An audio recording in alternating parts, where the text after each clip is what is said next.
मधुबन की सैर करते हैं। एक नजर में सभी कैंपसेस देखते हैं। पांडव भवन,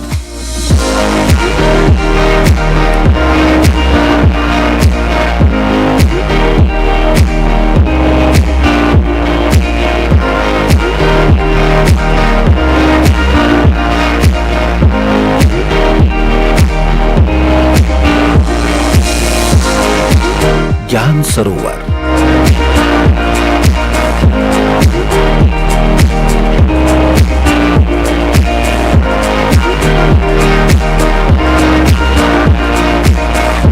piece park,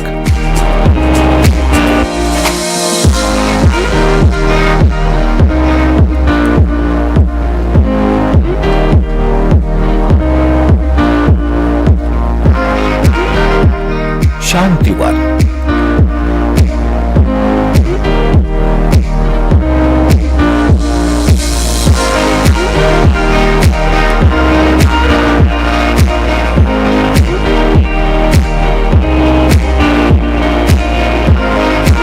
Manmohini one,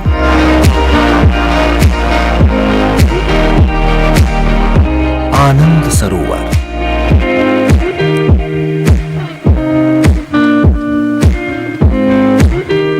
Tapovan,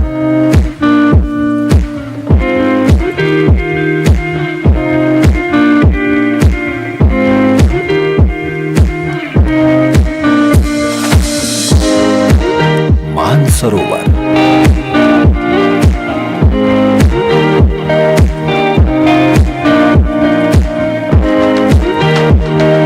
one of the largest women-led organizations of the world की खूबी है spiritual leadership. We adore our leaders for their spiritual power. Power of love.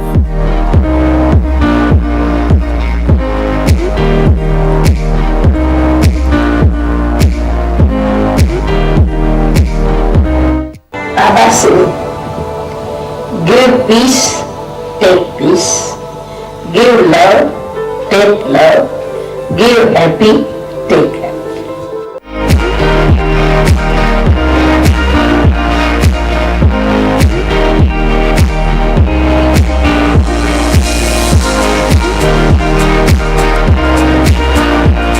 Power of wisdom. Ishwar Allah God एक है, सर्व आत्माओं का पिता एक है। उसको इन आंखों से देखा नहीं जा सकता, इस बुद्धि से जाना नहीं जा सकता। उसको देखने और जानने के लिए अंतर्मन की आंख खुली।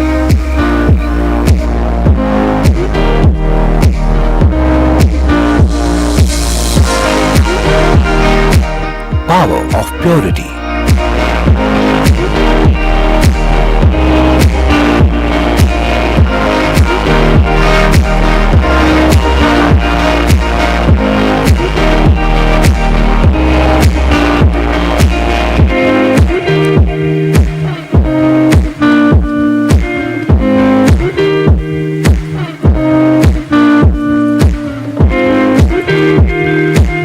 Power of faith.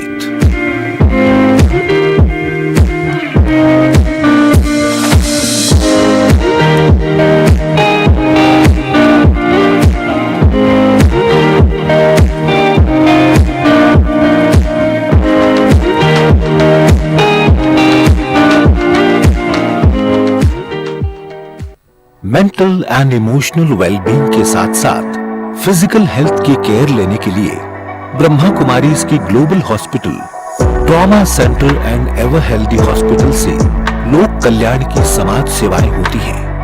Coronary artery disease regression programme के गाइडेड इंटरवेंशन से हजारों हार्ट पेशेंट्स ने बाईपास सर्जरी को बाईपास किया है।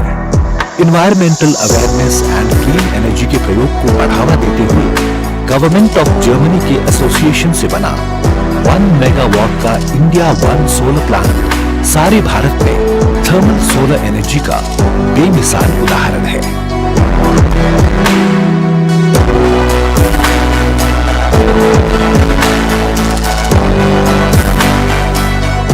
21 के state of the art kitchen में स्वच्छता और सहजता से 30,000 लोगों का भोजन कुछ ही घंटों में तैयार हो जाता है।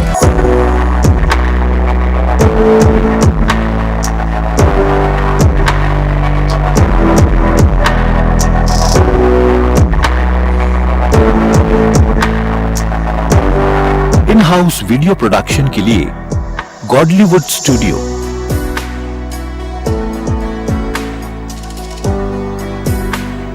कम्युनिटी सर्विस में समर्पित FM radio channel radio Madhuban 90.4 FM तथा 24 आवर्स चलने वाले satellite TV channels peace of mind TV and awakening TV spirituality को घर घर तक पहुंचाने और सकारात्मक विचार जन जन तक पहुंचाने की सेवा में तत्पर है। ज्ञान योग के बीज भारत भूमि पर बोए गए और इस वृक्ष की शाखाएं विश्व के 130 से भी अधिक देशों में फैली हुई हैं। वेस्टर्न माइंड्स को ईस्टर्न थॉट्स की ताकत मिलते ही विदेशों में भी राजयोग मेडिटेशन के भव्य स्थान बनने लगे।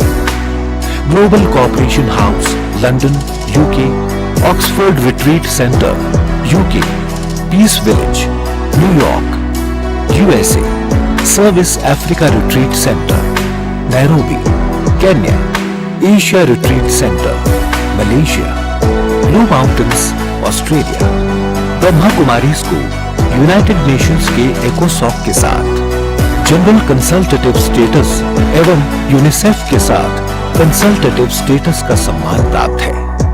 यूएन के सेक्रेटरी जनरल के द्वारा 1 अंतर्राष्ट्रीय एवं 6 राष्ट्रीय पीस मैसेंजर अवार्ड्स प्राप्त हैं। देश विदेश से अनेकानेक डिग्निटरीज ने इस विद्यालय के कार्य की सराहना की है। आइए इतिहास की वो सदाबहार स्मृतियां तथा भारत की आजादी के अमृत महोत्सव के कार्यक्रम की कुछ एक झलकियां देखते हैं।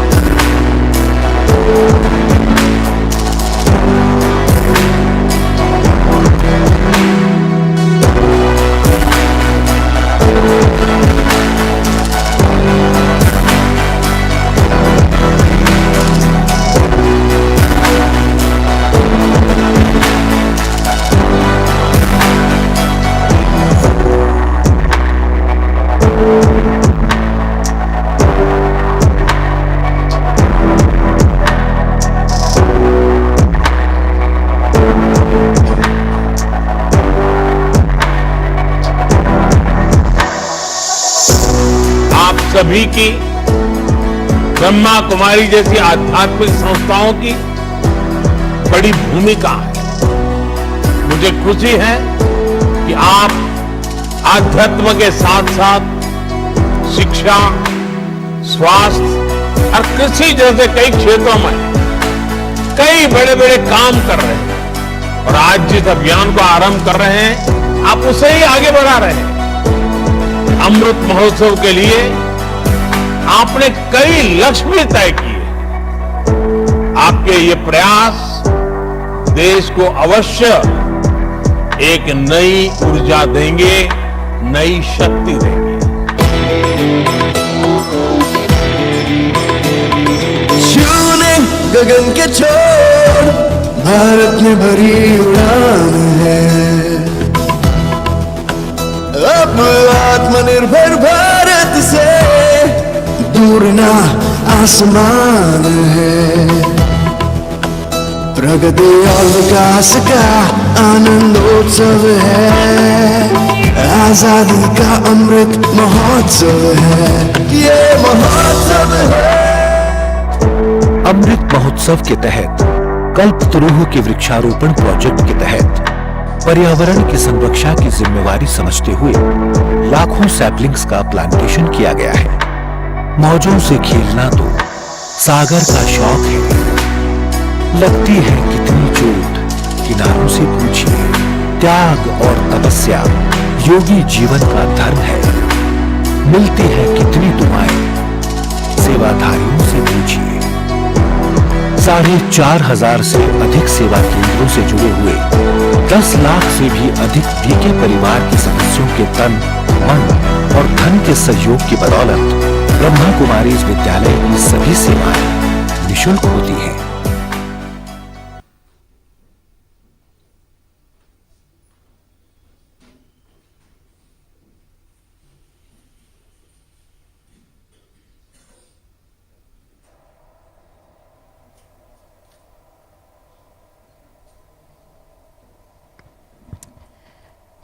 So that was a brief introduction about Brahma Kumaris, and once again a very warm welcome to all of you. It's such a joy to see so many of you on this Sunday evening, and I know there's a lot to do on Sunday evening also, but you've taken out time and you've come here, so we really appreciate, and we are sure that once you leave you're transformed, fulfilled and enriched. And I also feel that when you must have come here, this place is very different from all other busy places that we visit. Do you agree? Yes? The vibration is different. It's not so busy. And just by stepping into this environment, our mind starts to slow down and we can experience ourselves more. We can feel that inner calm. So I hope that you have wonderful experience, because we have very special souls here with us who will share their pearls of wisdom with all of us. But just before we begin, two announcements. One, a request, if you can put your phones on silent mode or switch off so that we can enjoy the program without distraction. And secondly, if any of you want to use washrooms, it's on the second floor. We're right now on first floor. This is the auditorium, and the washroom facility is on the second floor. And now, it's my honor to invite two very special souls on the stage. Brother Charlie, who is lighthouse for us. And please, Brother Charlie, we welcome all of Brother Charlie on the stage.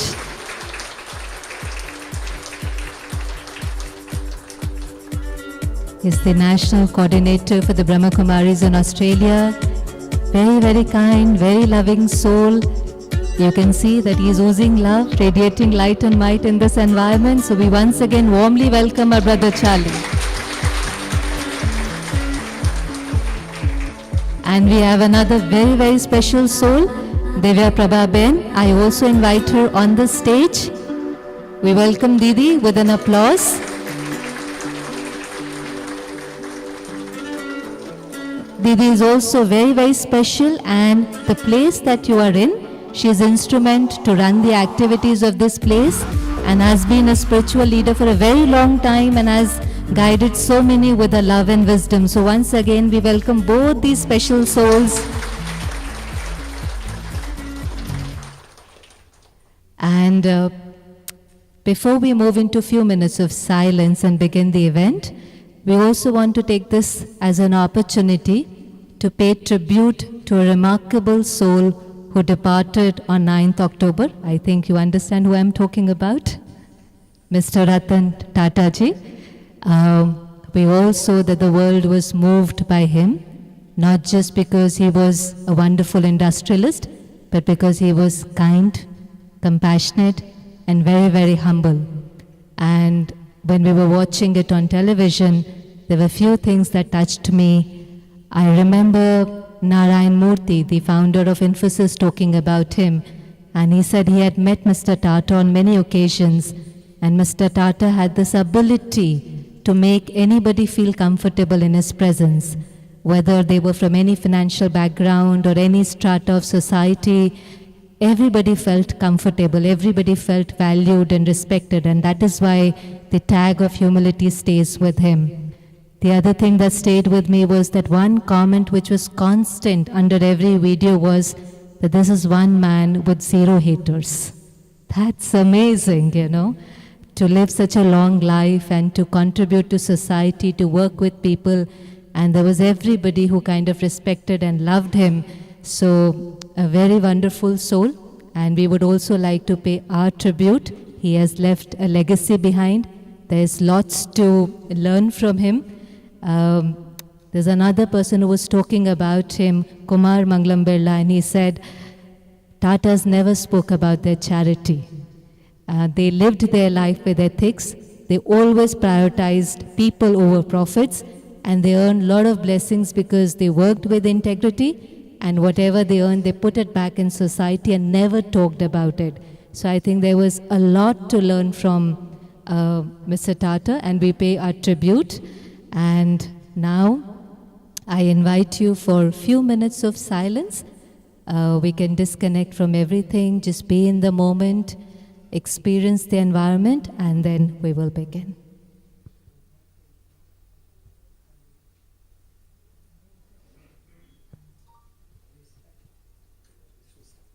So Divya Ben is saying that maybe we can stand for a few seconds, and this would be our tribute to him.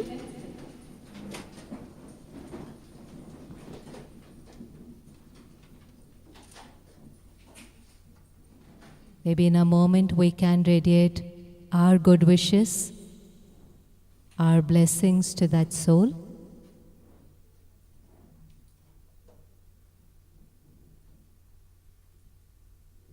And thank him for teaching us so much, for being so kind and compassionate. And we will try to emulate those qualities. And this is a tribute to him.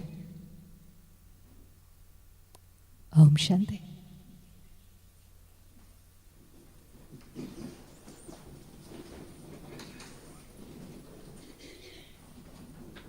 So just few more moments of silence. A beautiful song will play, and then we will hear from both the special souls.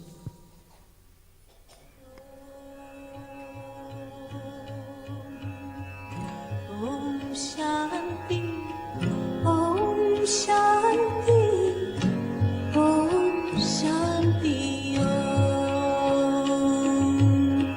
Om Shanti, Om Shanti, Om Shanti.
Thank you so much. And now I would request the sisters to welcome Charlie Bhai and Divya Ben with flowers. And we would want to welcome them with our good wishes, with love in our hearts, before they spread fragrance of wisdom.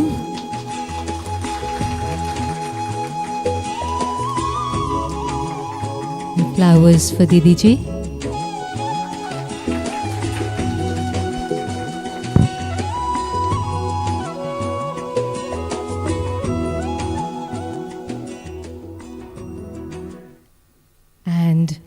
now we will hear from Divya Didi first.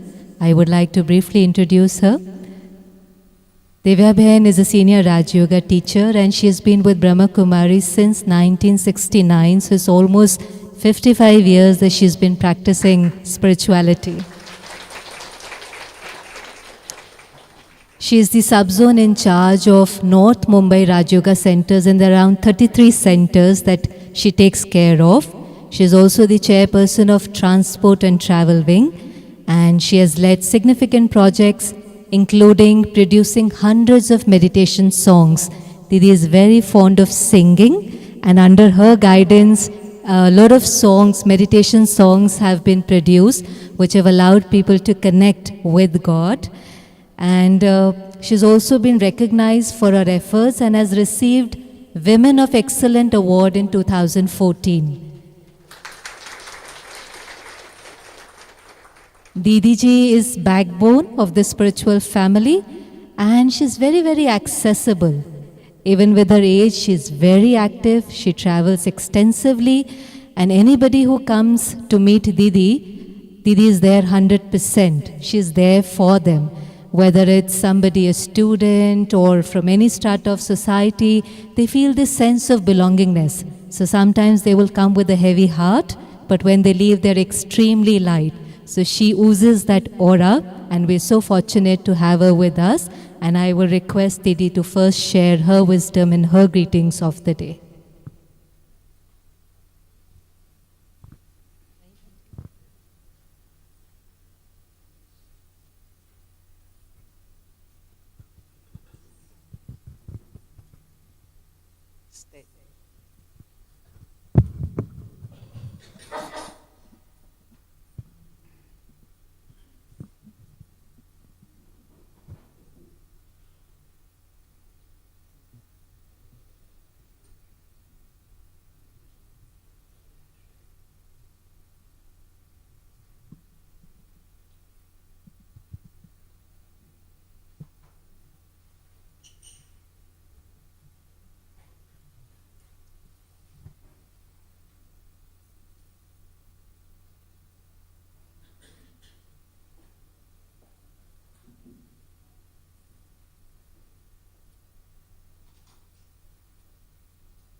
We have this beautiful opportunity to feel Didi's drishti till then. The microphone is just coming, but she's a very powerful drishti. You can just look at her and experience that power.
Om Shanti. आज के हमारे इस कार्यक्रम के मुख्य वक्ता हमारे Charlie भाई और हमारे साथ पंकज भाई और मनोज भाई हम सबके साथ जुड़े हुए हैं।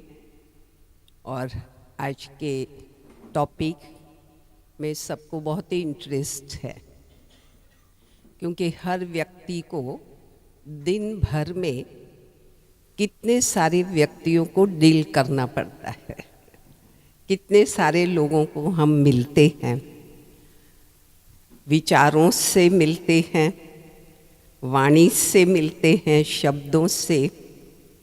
और अभी बहन दृष्टि की बात कर रहे थे, देखना कई बार कुछ बोलते भी नहीं है हम, लेकिन हमारे नेत्रों से, नैनों से भी हमारा इमोशन एक दूसरे का हम कैच करते हैं। और हम सब अपने आप को चेक करें, चाहे कोई व्यक्ति हो, चाहे कोई स्थान हो, चाहे कोई भी चीज हो, लेकिन जब एक बारी हमारी नज़र उन पर जाती है तो कोई न कोई भाव, कोई न कोई इमोशन जागृत होता ही है। उसमें हो सकता है नेगेटिव भी हो या तो पॉजिटिव हो, क्योंकि नेगेटिव पॉजिटिव का आधार भी जिसको भी हम देखते हैं तो उनकी पर्सनालिटी, उनके भाव हमारे लिए, उनके इमोशन हमारे लिए किस प्रकार के हैं, और उनको देखने के बाद हमारे मन के अंदर कौन से नकारात्मक या सकारात्मक भाव उत्पन्न होते हैं। उसी बेस पर हमारी वाणी का उपयोग होता है और हमारा व्यवहार भी उसी बेस पर होता है। लेकिन इस स्पिरिचुअल जर्नी के अंदर ये एक्सपीरियंस है कि कोई कैसा भी है, हर एक अलग अलग प्रकार के तो है ही है। एक जैसे विचार वाले, एक जैसे व्यवहार वाले, एक जैसी भाषा यूज़ करने वाले नहीं होते हैं। कई बार भाव अलग, भाषा अलग होती है, कई बार सोच अलग और शब्द अलग होते हैं। इसलिए कई बार हम कहते हैं कि आजकल व्यक्ति को पहचानना भी बड़ा मुश्किल लगता है। भगवान को पहचानना आसान है, क्योंकि वो जो है, जैसा है वैसे, लेकिन व्यक्ति का ऐसे नहीं है, इसलिए पहचानने में भी प्रॉब्लम होते हैं। लेकिन देखा गया है कि कोई कैसा भी हो, लेकिन दो चीज़ें हमारे सोच, वाणी और कर्म में बहुत ज़्यादा कार्य करती है, और वो है सम्मान, रिस्पेक्ट और स्नेह, प्यार। क्योंकि हर व्यक्ति को ये चाहिए। व्यक्ति तो क्या, लेकिन पशु हो, पक्षी हो, उनको भी स्नेह का, प्यार का ज्ञान है। उनकी भाषा हम नहीं जानते, वो हमारी भाषा नहीं जानते। मुझे याद है कि मैं द्वारका में गई थी, तो उस समय पर काफ़ी गायों का झुंड था। तो कई बार गाय आए तो हम लोग हट जाते हैं, समझते हैं कि भाई हमें लगे नहीं। लेकिन एक बच्चा था, उसने जाके क्या किया, गाय को यहाँ से ऐसे ऐसे ऐसे प्यार से उसको सराहने लगा। तो मैंने देखा कि वो गाय बाकी चल रही थी, लेकिन वो वहाँ ही खड़ी हो गई और इतनी शांत हो गई, इतनी स्टेबल हो गई, और वो स्नेह का महसूस था। वो बच्चे का प्यार जैसे अपने आप में भर रही है, ले रही है, ऐसा महसूस उनके चेहरे से, उनकी एक्टिविटी से लगता था। तो हम समझ सकते हैं कि मानव तो स्नेह को जानने वाला है, फील करने वाला है। उनके साथ यदि हमारा अप्रोच स्नेह का, इस विद्यालय में बहुत अच्छी बात सिखाई जाती है। कई बार हम कहते हैं कि स्नेह से व्यवहार करना है, इच्छा भी है मेरी अपनी, लेकिन क्या होता है कि जिससे हम मिलते हैं ना, उनके बैकग्राउंड का हमें कुछ पता होता है, उनकी हैबिट, उनके नेचर, उनके संस्कार, उनको जानते हैं और उसकी प्रिंट मेरे कॉन्शियस में होती है, सबकॉन्शियस में होती है। इसलिए मैं चाहती भी हूँ, लेकिन उनकी वो छवि, उनका वो पिक्चर, उनका वो चित्र मेरे सामने आ जाता है, और इसलिए चाहते हुए भी हम क्या नहीं कर पाते हैं, वो प्यार से देख भी नहीं पाते हैं। इसलिए आजकल व्हीकल के पीछे भी लिखा जाता है, देखो मगर प्यार से देखो। व्यक्ति, लेकिन व्हीकल को भी कोई बहुत स्पीड से जा रहा हो, बीच पे आ रहा हो, कंपटीशन कर रहा हो, तो वो व्हीकल के प्रति भी हमारी दृष्टि कुछ और बन जाती है ना। उसको देख के भी हमारे चेहरे के भाव है वो चेंज हो जाते हैं।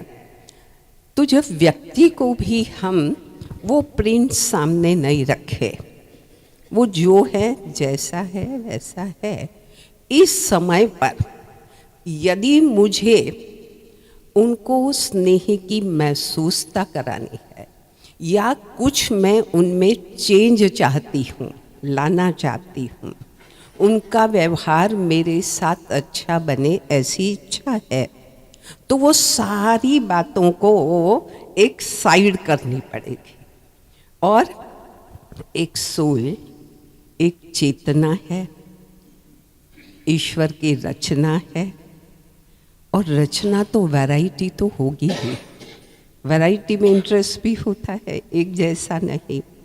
कई बार हम ये कहते हैं कि सिक्के की दो साइड होती है, फूलों में देखो अलग अलग रंग है, तब कोई एक रंग की वैल्यू बढ़ती है, सब एक जैसे है तो उसकी वैल्यू नहीं होती। भिन्न भिन्न हो तो उसमें से एक चीज़ की क्या होती है, कीमत होती है।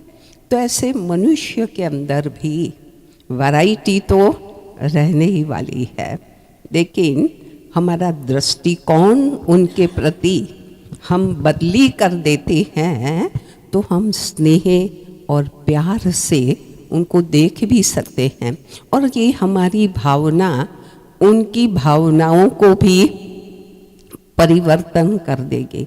कई बार देखा है कि आप स्नेह से देख रहे हो, उनके मन में नहीं भी है, तो एक बार झूठा भी मुस्कुराएगा और एक बारी प्यार से, क्योंकि आप देख रहे हो ना वैसे, इसलिए उनको भी देखना पड़ेगा। तो ये हैबिट हम उनमें डलवा रहे हैं। कई बार सोते ने, एक बार तो मैंने प्यार से देखा, बात की, लेकिन वो तो ऐसे ही है। लेकिन हम बार बार करेंगे तो क्या होगा, उन पर इफेक्ट होगी और चेंज। और रिस्पेक्ट हर एक को चाहिए, इसलिए चाहे फैक्ट्री हो, ऑफिस हो, घर हो, छोटे से कार्य से बड़े कार्य करने वालों के प्रति रिस्पेक्ट का भाव। मैंने ये विदेशों में देखा है कि वहाँ बाथरूम साफ करने वाले, वॉशरूम साफ करने वाले भी जब आते हैं तो वहाँ होटल का मालिक है ना, गुड मॉर्निंग, हेलो, मुस्कुरा के। हम लोग यहाँ क्या करते,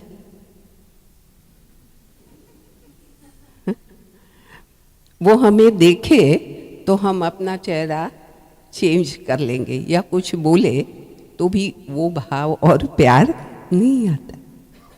लेकिन हर एक को रिस्पेक्ट चाहिए, छोटा कार्य करने वाला हो या कितना बड़ा। और बात बड़ी नहीं है, इतना छोटा सा भी रिस्पेक्ट दे दो तो उस व्यक्ति के आपके प्रति कितने पॉजिटिव वाइब्रेशन आपको मिलेंगे। मतलब कम खर्च में कमाई ज़्यादा है इसी के अंदर, कि जो हमें करनी चाहिए। और इसमें कोई खर्च तो है ही नहीं ना। हमारी बड़ी दादी थी ना, एक वो कहती थी, मुस्कुराने में क्या प्रॉब्लम है ना। हर एक को देखो और एक ईश्वर की सुंदर अलग अलग रचनाएं हैं, मुस्कुरा दो। इसलिए उनमें भी वो चेंज आएगा, उनके भी इमोशनल ना, वो भी परिवर्तन हो जाएंगे, चेंज हो जाएंगे। दूसरी बात ये है कि हम ये चाहते हैं कि हमारे जीवन में हर एक व्यक्ति चाहता है इंडिपेंडेंट, है ना। हर व्यक्ति ये चाहता है मेरी लाइफ में मैं इंडिपेंडेंट, धन से, सबसे पहले धन से इंडिपेंडेंट होना चाहता है, कि मैं किसी के ऊपर डिपेंड्स न करूं। अभी धन कमा लेते हैं और उसके पीछे हमारी एज, हमारी एनर्जी, हमारी लाइफ का टाइम, समय कितना लगाते हैं, रात और दिन, नींद भी नहीं करते, समय पर खाना भी नहीं खाते, सब कुछ त्यागने की पावर।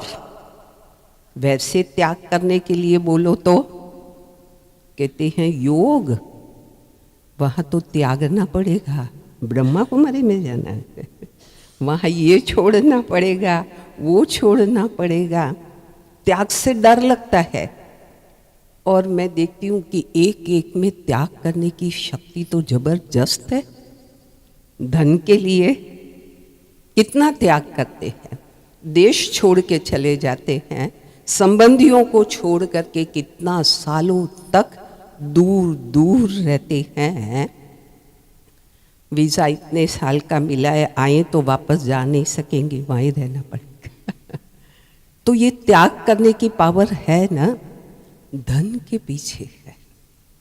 मतलब ये धन के प्रति का प्यार त्याग की शक्ति क्रिएट करता है ना।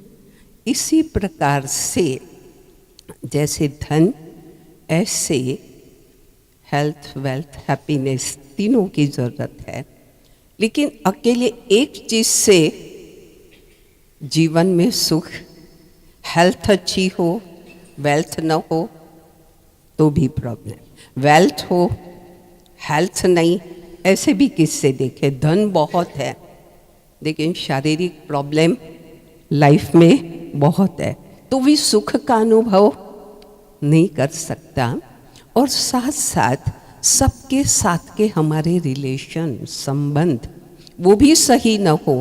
कहते भगवान ने मुझे धन दिया है, बच्चे दिए हैं, वेल सेट है, सब कुछ अच्छा है, लेकिन मेरे भाई के साथ है ना, मेरी नहीं बनती।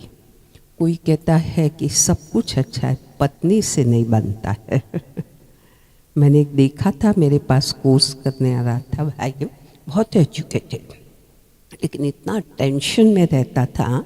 किसी ने कहा कि भाई आप जाओ ब्रह्मा कुमारीज में मेडिटेशन सीखो। वो आया, कोर्स किया, बातचीत कर रहे थे, कोर्स पूरा हो गया तो भी वो वहाँ ही बैठा है, वहाँ ही बैठा है। पहले तो मैं नहीं बोली, फिर मैंने कहा आपको घर भी तो जाना होगा। कहते हैं बहन सच्ची बात बताऊं, अभी तो यहाँ मेडिटेशन सीखने के लिए आ रहा हूँ तो मेरा वक्त मैं अच्छा यहाँ गुजारता हूँ, वरना मैं क्या करता हूँ, ऑफिस से आता हूँ तो स्टेशन पर बैठा रहता हूँ घंटे, क्योंकि घर जाए तो प्रॉब्लम है रिलेशन में, इसलिए मैं जल्दी घर नहीं जाता हूँ, बहुत लेट जाता हूँ। तो संबंधों का सुख, आपस में प्यार, यूनिटी, एक दूसरे के प्रति अच्छे भाव, ये भी तो सुख का एक साधन है, वह न हो तो। और इसका जीवन में बैलेंस, कोई भी चीज टू मच होती है तो भी रिलेशन में कहीं परिवार में होता है, इनको तो सारा दिन कमाए कमाए कमाए, हमारे प्रति उनका ध्यान ही नहीं, हमें मिलते भी नहीं, बात करते नहीं, ले जाते, कई प्रॉब्लम। बैलेंस, हमें अपनी प्लानिंग अपनी लाइफ में करनी चाहिए, किस चीज़ का इम्पोर्टेंट है, किस कार्य के लिए कितना वक्त मुझे देना है, कितना समय मुझे देना है, वो कोई प्लानिंग हो। प्लानिंग नहीं होगी तो फिर रिलेशन में तकलीफ होती है। कई बार तो फैक्ट्री और वो हो ना, वहाँ पर भी वो मालिकाएं सब कांपते हैं, पैर उनके हिलते हैं। मुझे याद है विजयवाड़ा में गई थी, मेडिसिन की फैक्ट्री थी, वहाँ उन्होंने टॉक रखा था। तो वो मालिक ने कितना वो सोच रहा था उनके पास वर्क करने वालों के लिए। उनके वर्किंग आवर्स के अंदर ही जैसे शुरू में सब आते थे, आधा घंटा स्वयं और आने वाले कार्य करने वाले योगा करते थे। मेडिटेशन रूम बनाया था, वहाँ लेडीज़ भी वर्क करती थी, प्रेग्नेंट हो उनके लिए एक अलग स्थान बनाया था उसने, वो लेट सके। बहुत सुंदर सुधीन म्यूज़िक सारा मुझे दिखाया वहाँ पर। और जाने के वक्त भी सब योगा करके जाएं। तो वो बता रहा था कि मेरा 1 घंटा वर्किंग का इनके प्रति जाता है, लेकिन प्रोडक्शन अधिक होता है। वो तो है ही, लेकिन रिलेशन बहुत ही अच्छे। इसलिए वहाँ जो कार्य करते थे अपना समझ करके करते थे, उस व्यक्ति को अपना, वो कार्य अपना, और अपनत्व आपस में संबंधों में एक दूसरे के प्रति आप समझते हैं वाइब्रेशन कितने अच्छे होंगे। तो इस प्रकार से हमारी लाइफ के अंदर और भी कई अलग अलग पहलू हैं, लेकिन एक आध्यात्मिकता भी हमारे जीवन में आवश्यक है। हमने भी अपनी लाइफ में देखा कि जब तक आध्यात्मिकता नहीं थी तो ये सब बैलेंस नहीं कर पाते थे, अपने इमोशनल को चेंज नहीं कर पाते थे।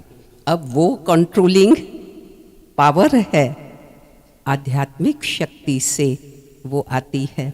इसलिए आज सब आए हुए भाई बहनों को तो मैं ये प्रेरणा दूंगी कि अपने जीवन का एक हिस्सा उसको भी बनाओ।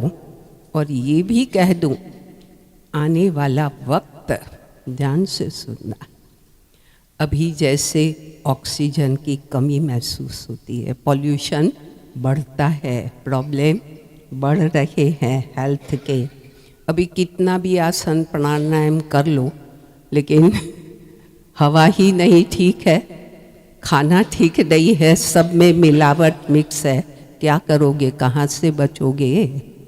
इसीलिए आने वाला वक्त एक ऐसा वक्त होगा कि जहाँ आध्यात्मिकता लाइफ में नहीं होगी, मेडिटेशन सीखा हुआ नहीं होगा, तो इस जीवन में जीना ऑक्सीजन के बिना मुश्किल है, ऐसा ही मुश्किल लाइफ हो जाएगी। इसलिए थोड़ा सा भी समय अपनी लाइफ में आप सब निकालें, ऐसी मेरी शुभ भावना है। Om Shanti.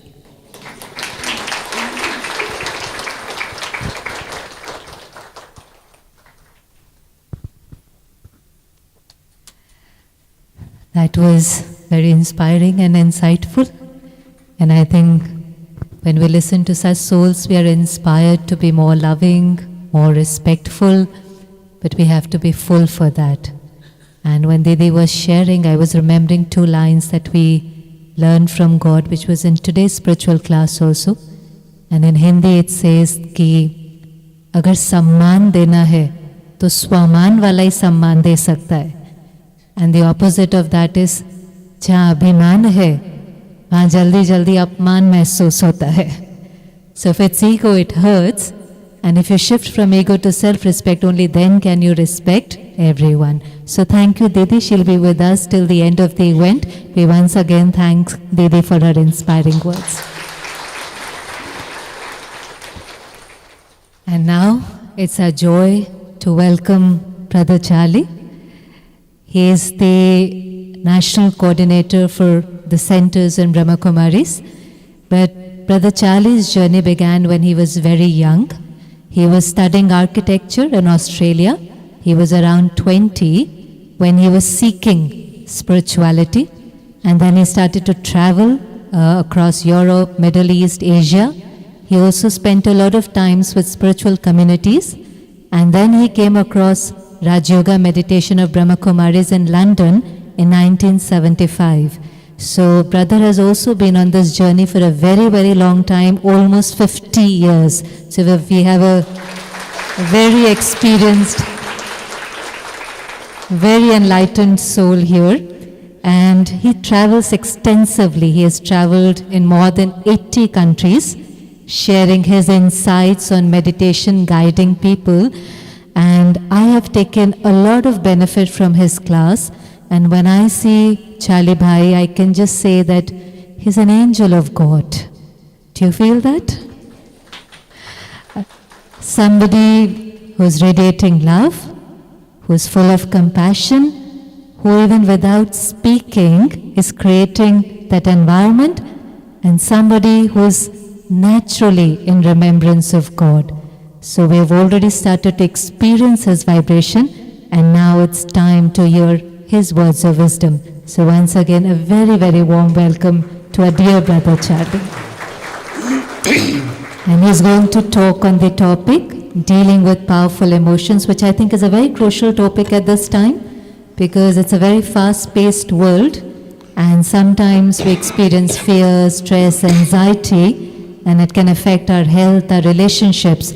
So how to navigate through them so that it can make our life better, more enriching, Brother will guide us. Good evening, everyone. It's really such a pleasure to be here tonight. And thank you, Sister Shreya, for your beautiful introduction. I've been staying here in this center for the last few days. I just arrived on Friday. So I should thank Didi for the lovely hospitality, and really, as you can feel, there's a beautiful atmosphere here. So I've thoroughly enjoyed it. I'd like to share just a few thoughts of mine on this subject, and then I think we're going to enjoy a bit of interaction. But as you heard, I spend most of my time in Australia, and some years ago I was asked to teach meditation at the main jail in Sydney. And what they'd done, they'd set up a special prison to encourage good behaviour amongst the prisoners. And if they behaved well, they got special privileges. So they invited me to go and teach meditation there. So my first day I went along, and every single prisoner in the jail came, and I was so happy. But then I found out they got points for coming. So they were interested in the points. But actually it was a very interesting experience, because one man began to speak in a very emotional way. And he was expressing, and he was very articulate, very educated person. And he said that I have no control over my emotions. And when my anger takes over, I completely lose control over myself. And as a result, I've killed 2 people. But he was so remorseful about the power of his emotion. I think all of us have powerful emotions. I'd say not quite as powerful as his emotions, but you know how some of our emotions are very explosive? Like they're very visible, so anger and aggression. But actually the majority of our emotions are very invisible, aren't they? They're implosive. They're things like grief and hurt and fear and depression and all these sorts of feelings. But probably the pinnacle emotion, the most visible emotion, of course, is anger. And even just taking one emotion and seeing the effect of that emotion on the quality of my life is really something to observe. Just think about relationships. There's sort of a gross form of anger, which is that when you yell and scream and even get physically violent. There's a subtle form of anger, you know, when you feel irritated, annoyed, frustrated. Perhaps we don't show too much of that to others, but there's even a refined form of anger where I just avoid another human being. When I don't speak to somebody or avoid them, that's in fact a form of anger. But as you know, today there's so much scientific research into the relationship really between emotion and physical health. And I read some data that one scientist in the UK said that when we let go anger in the form of a grudge, you know, when you hold a grudge against somebody, it can relieve back pain. Not only relieve, even release back pain. I found that extraordinary. But the most common form of research tells us that when we get angry, instantly all those stress hormones just go through my body. Adrenaline, cortisol just pumps through my system. And when that happens regularly, I'm regularly feeling angry. Now, I might not project it from my mouth, but in my mind, I'm feeling very angry and hurt. When that happens on a regular basis, there is cell atrophy in the brain. In other words, it kills the cells in the brain, and in the long term, there is memory loss. But probably the most common understanding of the effect of anger in life is when I get angry, my blood pressure goes up, my blood sugar goes up. That actually has a long-term effect on hardening the arteries and heart disease. So, when we think about dealing with emotions, most of us tend to think more about our relationships with others, but actually it's also an investment in the quality of life too. Even the emotion of fear, a lot of research into the relationship of fear and the heart. If someone ran in this hall now, right at this minute, and said there's a fire in the building, what's the first thing that would happen? Before we all run for the door, boom, boom, boom, boom, boom, boom, boom, correct? If every day I'm afraid that I won't be good enough in the workplace, I'm afraid of my boss's opinion, I'm afraid of an outcome, anxiety, that fear is constantly putting pressure on my heart, and my heart is just a little pump, and so at some point of time it can break down. So this one emotion has a big effect on my family, my relationships, on my health. But the main thing for me is the effect on the relationship with yourself. Because this is sort of crucial in life, isn't it? The most intimate relationship really in life is with me. And when I'm yelling and screaming at the people I love most, deep down, how do I feel about myself? Deep down, it's detrimental to this most important relationship in life. And I'm always fascinated about our education system. I'm sure every one of us in this room is highly educated about the world outside. But ironically, in our world, it seems we're so uneducated about the world inside. It's a wonder, isn't it? Have any of us, all of us, experienced these powerful emotions, hurt, grief, upset? We all do. But does anyone ever educate us how to manage them, how to work with them? In a way, that's what I began to learn from the Brahma Kumaris in that way. Because unless we really have a strategy, what do? If these powerful feelings emerge inside of me, my main strategy is suppression. Push them down. Anger doesn't look nice.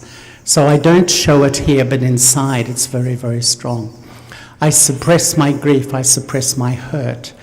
But it pops out, doesn't it? Sometimes insensitivity, frustration, overreaction, it pops out. And we know now too, data tells us the more I suppress my emotion, it can come out in health issues as well. Sometimes we suppress, sometimes we deny. Because I don't like to see myself under the influence of my weakness, getting very angry or disrespectful. So we have this extraordinary mechanism to just deny to myself. Once as a student, I was working to earn a little bit of money as I was studying at university, and I was working in a restaurant. And one day, one of the chefs got very upset, started to throw pots and pans all around the kitchen. We were all ducking these pots and pans. After 20 minutes after he cooled down, I went to him and I said, "Are you okay? Is everything all right?" He said, "Yeah, I'm fine." And I said, "You look a bit upset." No. He'd completely shut that behavior out of his mind. And then I later found it's a real psychological thing that we behave, and because we don't like to see our negative behavior, we almost shut down that nature. So sometimes we suppress, sometimes we deny, sometimes we even avoid people and situations that trigger stuff in me. Often I feel all relationships do is trigger what is already sitting inside of me. The one with knowledge looks at the self, but the one without knowledge will always project back onto you. And so sometimes we design my life that when we know certain situations or certain people trigger and make me feel uncomfortable, so I avoid them. Or sometimes these are all the strategies because we don't really learn what to do with our emotions. So these are all the strategies we take up. Or sometimes we get on the front foot and we blame. The blame game is rife in our world today. I heard someone say recently that 90% of politics today is trying to find someone to blame. I think that's quite true today. So, excuse me, spiritually, we would say that blame is the ultimate ignorance. What am I doing when I blame? It's like I give all my power to you. I'm saying you're in control of my emotions. Your behavior, if you change your behavior, I will be fine. That is a complete and utter self-deception, because it's actually, these are my emotions, these are my feelings. And I think I began my meditation practice about 50 years ago. And I really began to learn how learning about your emotions and learning to manage your inner world is crucial to a quality life today. As I think Didi was saying, I have a little bit of Hindi and I got a bit of translation. My Hindi is very scratchy. As Didi was saying, that we know so much about the world out there and we have everything there, but sometimes we don't know so much in here. So for me, the first step on this journey to dealing with these powerful feelings which all of us have is first to understand emotions and take responsibility. And I sometimes think of emotions like a volcano. Once I was in Costa Rica in Central America. It's an amazing little country, and it's a part of the Ring of Fire, all the volcanoes around the Pacific Basin. And I went to see a live volcano. We walked right up and looked down. It was amazing because it was frothing and bubbling. You could see it almost looked angry. And in a way, it's similar to us because the end point of emotion is when I blow, I get angry. But what's been simmering underneath for days, months, years are a whole lot of feelings that grow, and then the end point, the explosion. Sometimes there's like the fear that people will see through my facade that I'm not so confident, I'm not as good as I look, how I project to the world. Or sometimes there's hurt that I feel in my life I haven't been really respected and valued as I really feel I should have been.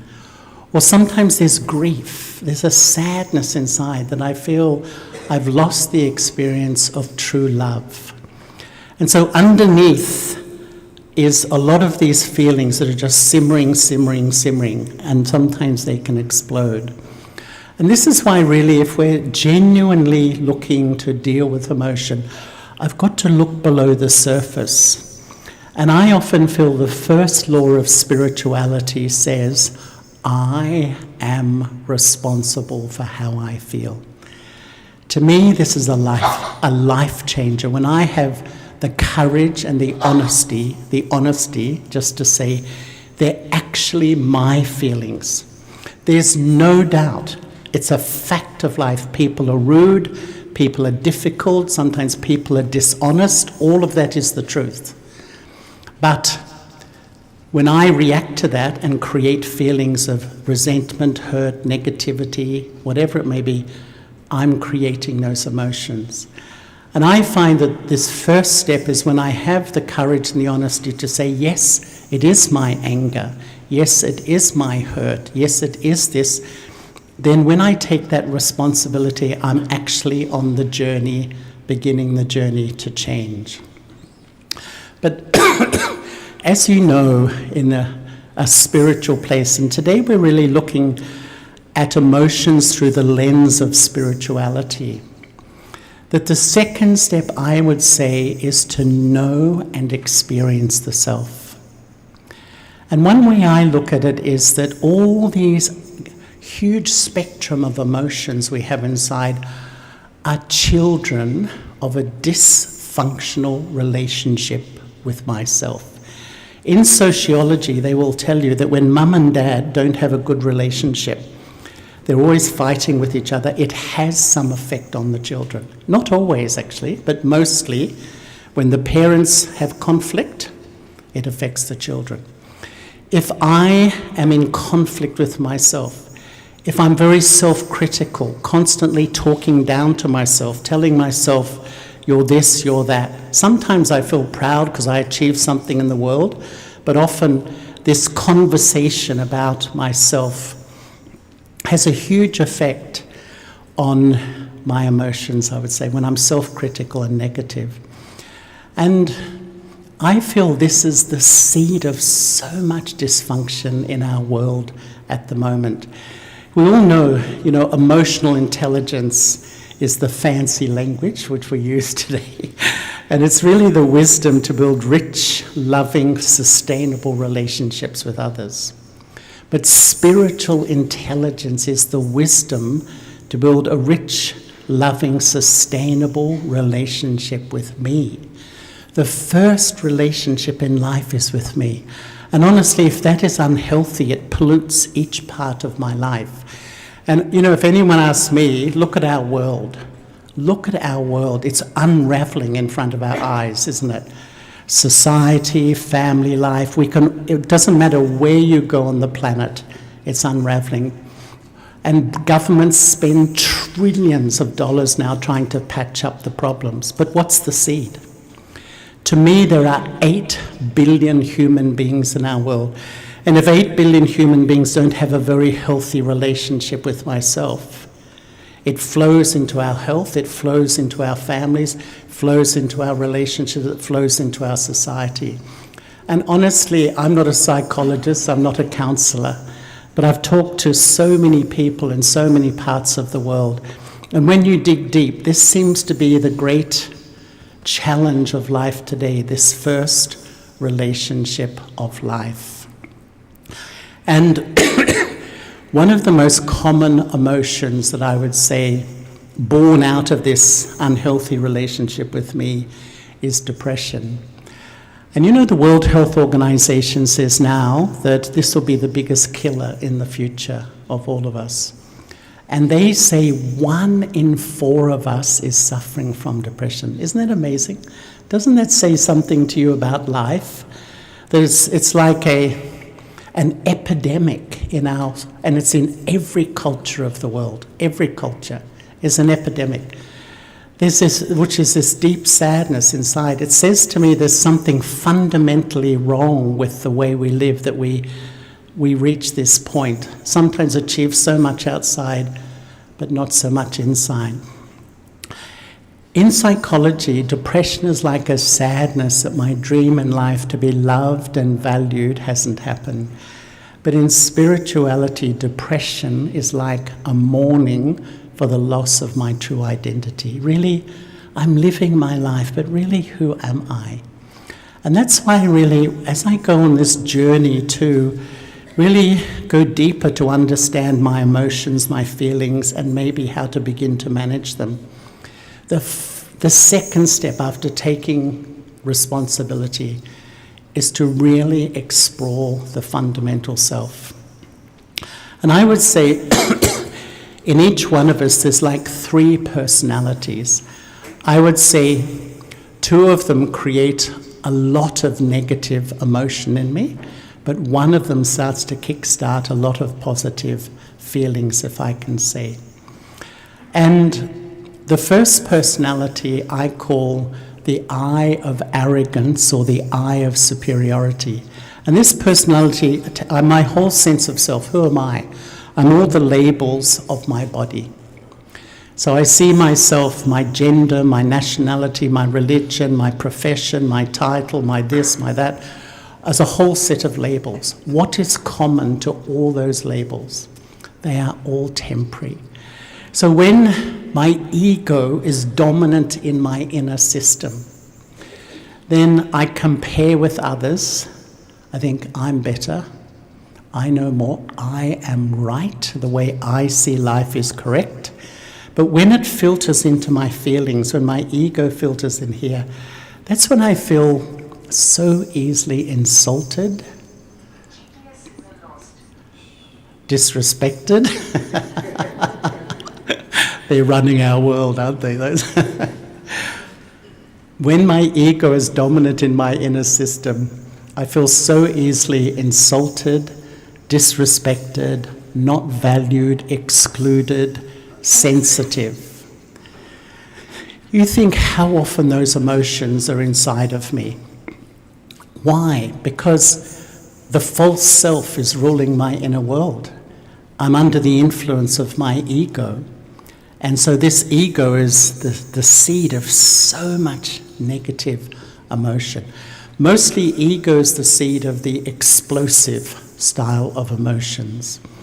But this ego is the front, the facade of the really powerful I at the moment, I feel anyway. I call it the I of lack of self-respect, or the I of inferiority. And this I also compares with others and thinks others are better, others know more, others don't love me, others don't value me, others don't respect me. Have you heard that going around in your head? I think most human beings, that story goes around a lot. But when it comes into my feelings, I feel so hopeless sometimes about myself. Unworthy, not good enough, inferior, and I would say depressed, like we were talking before. So what happens is that when I'm under the influence of my false self, one day you're up, you feel great, a little word of something like Didi was saying, their eyes, something, and I crash. You know, I think we all know that roller coaster. Anyone here not know the big roller coaster of one day feeling the top of the world? Many of you are nodding as I say this. And the next day, and it's exhausting, isn't it? I mean, really living life in this way. And what spirituality says is to reconnect with the original self. The third I is the original self. And what we do here, we just don't know I'm a soul and believe it, or the spirit. 80% of the world's population believes there's something more than a physical body. I actually start to connect. And I found that when I reconnect with my intrinsic essential self, not just believe it, but start to live in the experience that I am the eternal, immortal, non-physical soul, the point that sits in the front of the brain around the pituitary gland. As I start to reconnect with who I really am, it's like my own experience when I began to meditate, it's like you come back to such a sweet place in yourself where you feel so comfortable, So easy. You take all the pressure off yourself to look good, impress people, be something, be noticed. You know, we're trying to get validation from the world because I own a big company, or I've done this, or I've done that, and when I get validation, I feel good. But we all know that's extremely temporary. Spirituality is more really connecting and creating a true foundation. And when I really connect with my true self, we access a quality of peace. To me, I'd say the most precious thing in life today is to have a peaceful mind. How many people do you think really, truly, truly have a peaceful mind? I don't think very many myself, maybe. But peace, and I often feel the aim of meditation actually is not to be peaceful. The aim of meditating is to know and experience the truth of who I am. That I am the soul, and automatically, when you're in that state of self-awareness, peace will just flow. You reconnect with your true self. Peace is your natural state. And so, as we go on this journey of actually reconnecting with who I am, that is the seed of all the positive emotion. When you sow the seed of who I am, peace, love, happiness, these things automatically begin to generate. And one analogy I use in my life these days is that your inner world is like a tree. A tree has a seed, a trunk, branches and leaves. Your thoughts are the leaves. How many thoughts do we have in a waking day? You know, some scientists say in 16 hours of the day you have 70,000 thoughts around there. I've no idea how they count them, but it doesn't really matter. We all know how much thinking is happening up there. So it's almost like what is feeding your thoughts are the branches, your emotions. And what is feeding the branches, your emotions, is the trunk, it's your subconscious. You know, Freud said that 80 to 90% of all our emotions and behaviors come out of our subconscious. But what's feeding the trunk is the seed. And when the seed is false, it corrupts the whole trunk and branches. So my emotions are all like this, and on the top, so much thinking that I can't even sleep at night. When the seed is false, even though I believe I'm a soul, I think and react as a body. I see the reality of my self-identity is my bodily identity that influences the trunk, the emotions, and on the top, thinking. Here, what we learn is to sow the seed, to practice, to experience who you are as the soul. And when the soul is the seed, it influences the trunk, the subconscious, and all the emotions. The emotions are habits, they don't go away straight away, but I start to reconnect more with peace, which nullifies anger. And on the top, my thoughts begin to cool down. Honestly, that was my own experience. So you don't have to sort of try to cherry pick out negative thoughts. You know, when you have thoughts you don't like and you think, oh, I shouldn't have that thought. But what happens? You take out that thought and 50 more grow. Is that correct? Go to the seed and transform the seed.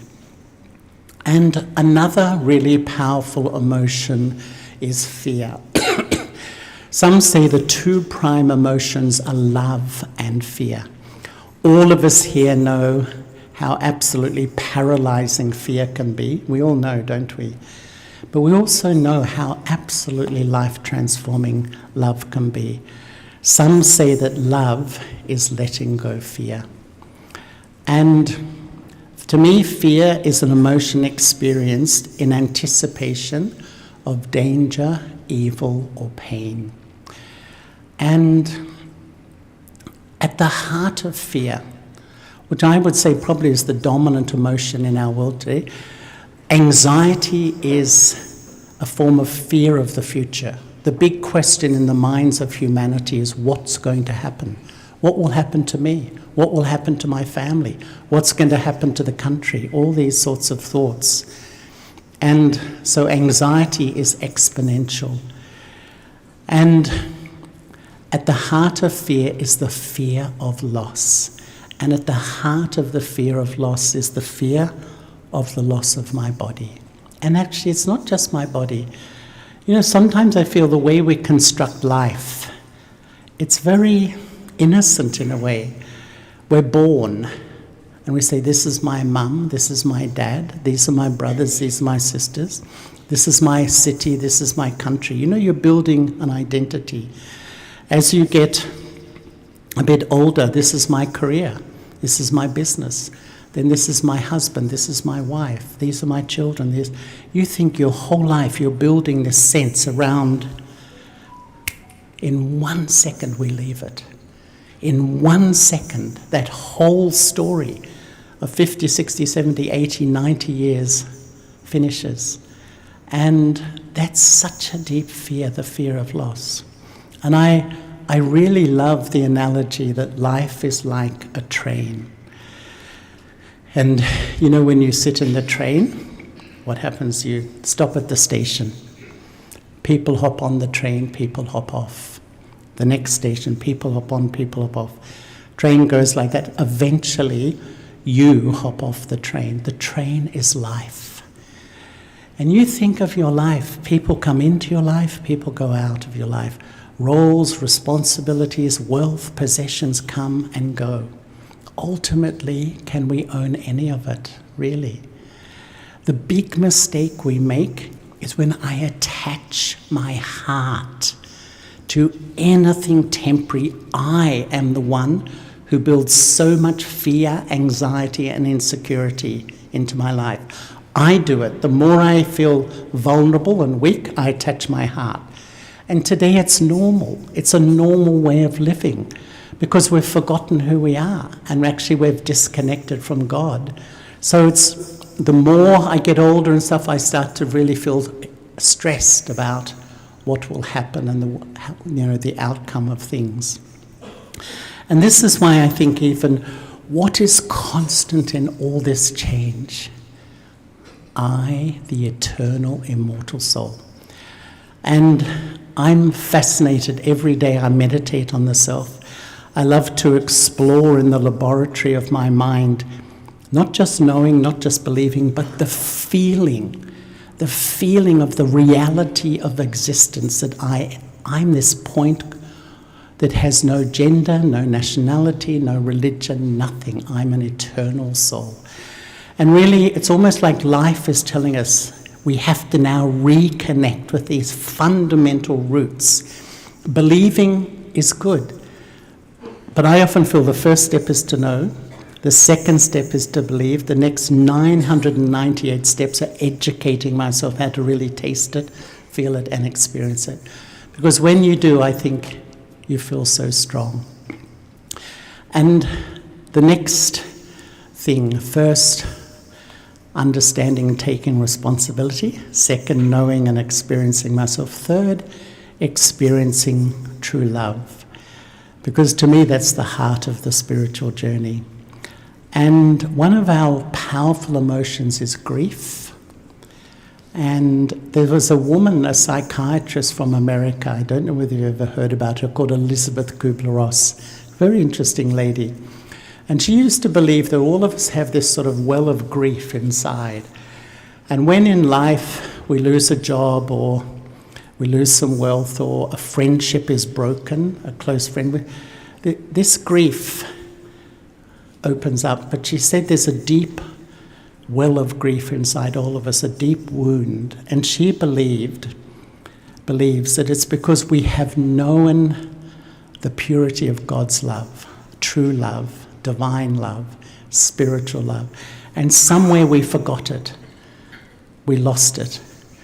And so whenever we lose something, that opens up that hurt that I've lost this purity of love. And to me, this step of really reconnecting with the divine. And I often feel we search for true love. We invest our heart in relationships. It's the most natural thing to do. We give everything. But there's a huge human dilemma that no relationship is permanent. Whether it's time, whether it's change, whether it's conflict, whether it's death, the object of my love will go. And this has created another emotion, feeling so insecure, so worried about outcomes and what will happen. What I really loved personally when I came here was that there is one permanent relationship, the relationship with God. And what we learn here, just as I am a soul, you can see me, I'm a soul sitting here, but I'm expressing at the moment and speaking and throwing my hands around, but I'm actually the soul. God is a soul too, but God does not have sense organs that I can see. All our relationships are often through our sense organs. We see each other, we talk to each other, we listen. But this is a real living being, not a concept, not an intellectual idea, not a belief, a real living, feeling soul, but an absolutely pure soul. A soul that's never been tainted, a soul that remains unlimited in all the qualities we need: love, peace, purity, power, happiness. Simply, what is Raja Yoga? It's beginning to reconnect first with who I am, the eternal soul. I tap into peace, true peace, permanent peace. Connecting with the Supreme Soul, I tap into true love, permanent love. And when those two things, I often call them the anchors of life. It's like you put down these anchors in life. No matter how much the world swirls around me, no matter how much people change, the economy changes, the business climate changes, I've put down these fundamental anchors that are real. They're not just my imagination, they're absolutely real. And I found the more you put down those anchors, your power comes back. So when the old emotion of negativity, of anger, of resentment, of blaming kicks in, you have a source of power to resist that and be the person you really know you can be. And many times I use the analogy that how do I connect, really genuinely connect with it being, not just sit and believe, but connect. And sometimes I use the analogy that it's like the Supreme Soul, Paramatma, we can say is on the FM wavelength. When I, the soul, am bodily conscious, I'm on the AM wavelength. Now I know FM exists, but I can't tune in, I can't connect. Because I, the soul, am under the influence of my sense organs and a very gross material experience. But when I become soul conscious, it's like I move up to the FM wavelength, and the reality of this lover of the soul, this connection with the divine, it becomes something so real. And my own feeling is, I'm going to wind up here, that our world is changing so fast. And really, my experience of coming here for 50 years, I think I've been over 100 times in India, more than 100 times, that, India is the place, the source of all these practices. And I think they're benefiting the whole world. There's never been a more important time to give time to really not just knowing, believing, having it all intellectually understood, but actually practicing to be soul conscious, to have the connection with the divine. I would say it's a blue chip investment in the future for me and my family. Because what I notice, and I'm sure you all know this, the more you feel relaxed and peaceful and you live in your sense of self-value, you're a much nicer person to live with and a much nicer person to work with as well. And I think it's a massive message from the world at the moment, because everything is very unstable, and I think increasingly unstable. There's 3 approaches to a spiritual life. The first is like a hobby. Like today you can come to a talk, it's lovely, isn't it? Because it's a nice atmosphere, but we go outside and we just return to life. The second, you can meditate as a discipline. And what I find is a lot of people do that. In the country I live, most schools teach meditation to their children. Most universities, and in a lot of the universities now, they have a department of meditation in the medical thing because they know mental health is the main thing of life today. But what often happens is we meditate, and as soon as I'm finished meditation, my mind reverts to my old thinking and my old perception. The way it works these days is when it's a lifestyle, when you build a little structure into every single day. For me, on my journey, I never, ever, ever miss my meditation in the morning. And I wouldn't say it's not just that you go like this, it's a bit of a learning curve, to be honest. But when you commit to yourself to do that, to me, that's one of the most powerful acts of love for yourself, to really practice on a regular basis. It'll benefit you, it'll benefit your health, it'll benefit your family as well. So, and I think then all these powerful emotions have less and less impact naturally. So thank you. Om Shanti.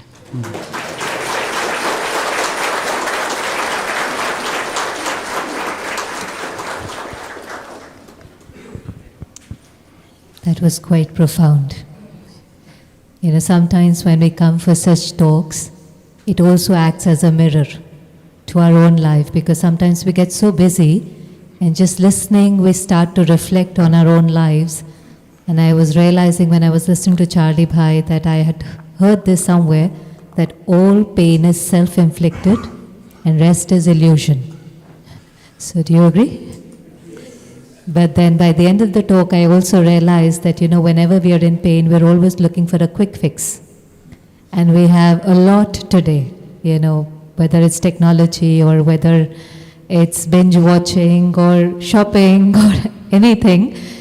But, you know, it's like if you have a toothache and you sit in front of television, for some time you will not feel the pain. But that's just a diversion, that's not healing.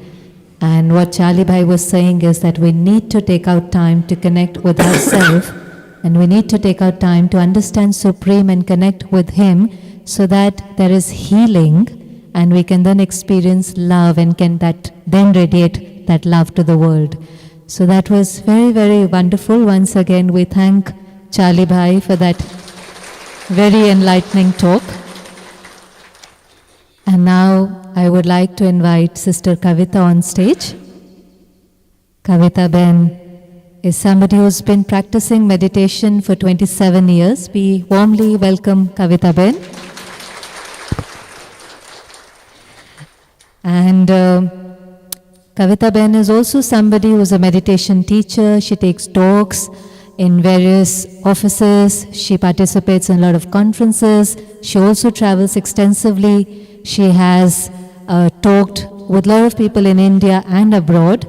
But what is wonderful about Kavita Ben is that she has this perfect balance of head and heart. She's highly intelligent and tech savvy, but yet deeply in tune with people's feelings. And this is her unique ability to combine sharpness of mind with warmth of heart. And Kavita Ben will now guide us into a meditation. She will give a guided commentary, and we can all relax and then experience that meditation and stillness of mind, and then we'll take it forward.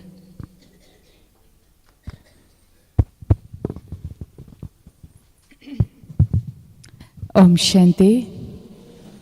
So taking it ahead from where Charlie Bhai was mentioning about tuning in to the FM frequency. And when we need to tune in to the FM frequency, we need to leave behind the other frequency.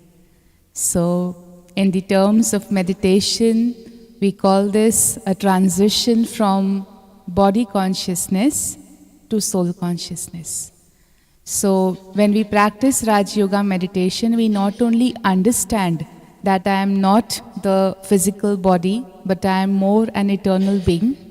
He was mentioning about hopping on and hopping off along the journey of life.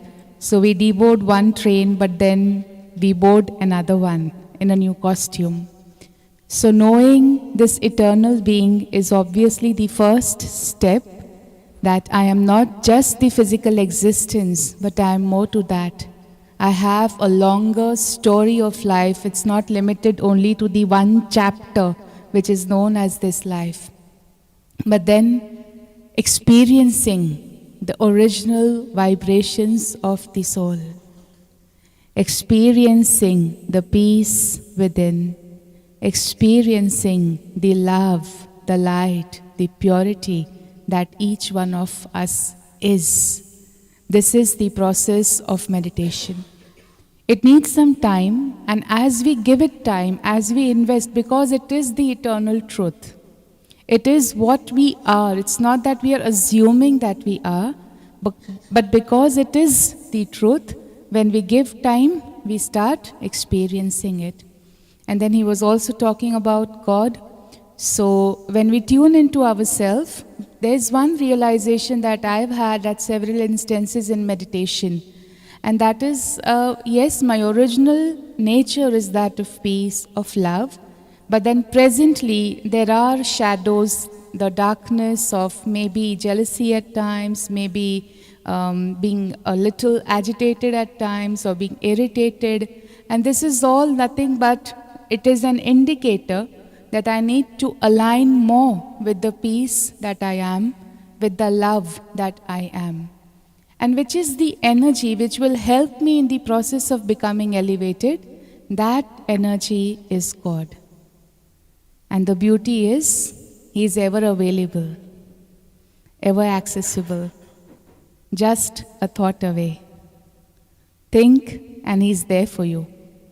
And although He is for each one, so to say, but when I connect with God, He is available for me exclusively. And that space and the time that we create to connect with God, that process is nothing but the process of meditation. So are we ready now for a meditative experience? Are we all ready to change the frequency? So tune in to the natural, the original vibration, and tuning in there, we need to rise above and connect with the divine. I will guide you with some guided affirmations, and let's all begin a journey together, a journey to the self and a journey to God. So I request you all to be seated, relaxed but alert. Let us journey within with stillness of body and calmness of the mind.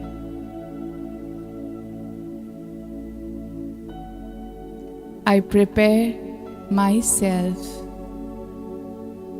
for a deeply spiritual experience.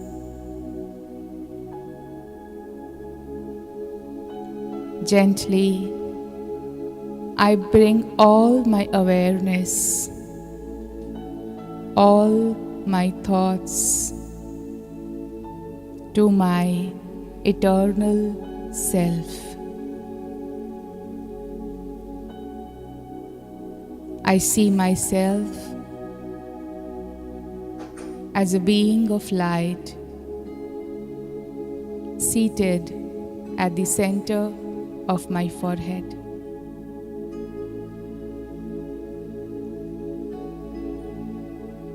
I am energy, life's energy.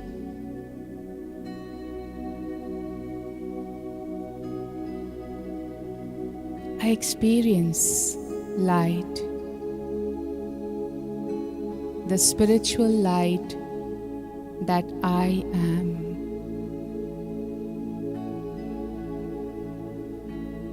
And a wave of lightness gently comes over me.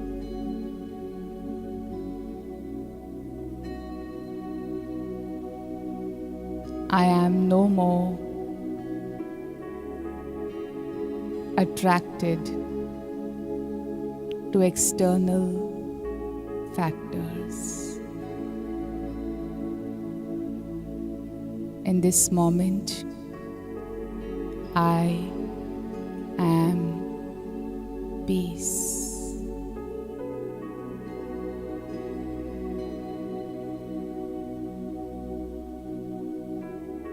I am love.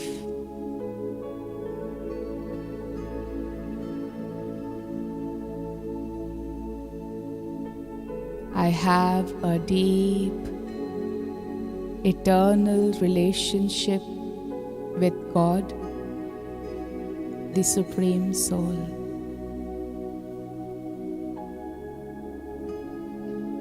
As my mind touches upon God,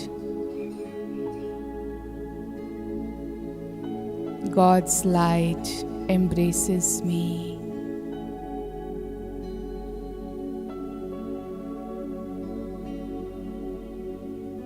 I am touched by waves of divine, loving light.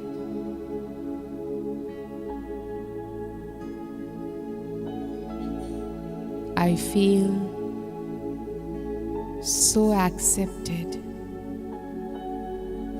so much loved.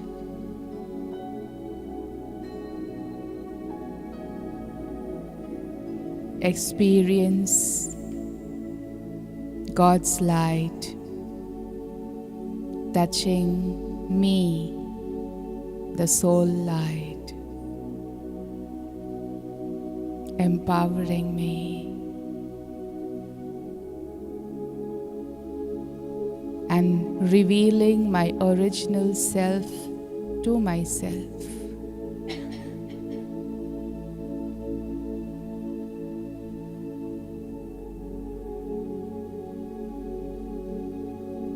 God's love heals deep wounds within me,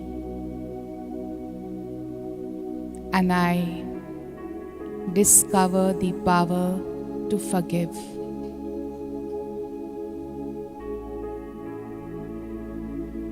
And even more, I reconnect with my humility, and I am strong enough to ask for forgiveness.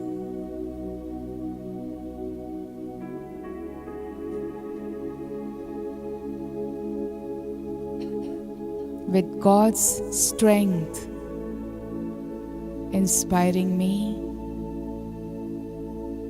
I lovingly forgive all those for whom I may have stored bitter memories within me.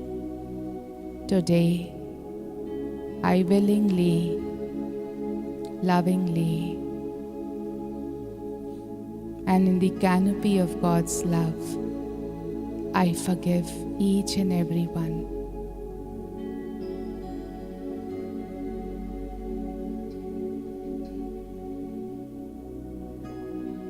All resentments are released, and I feel so light.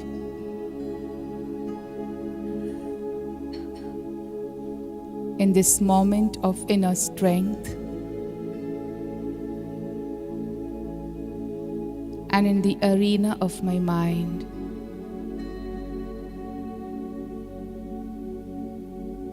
I ask for forgiveness from those souls whom I may have caused hurt or pain,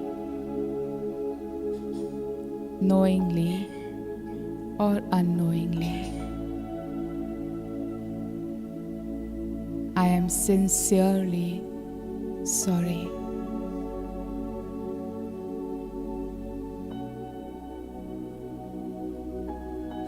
And in this moment, when I am experiencing God's love,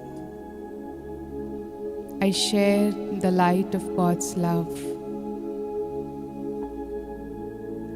to all those souls.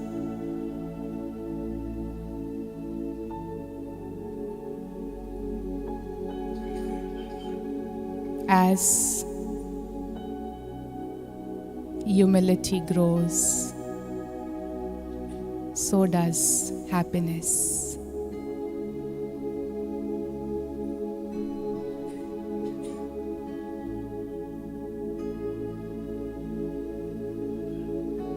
I feel so relaxed, so relieved, and so refreshed.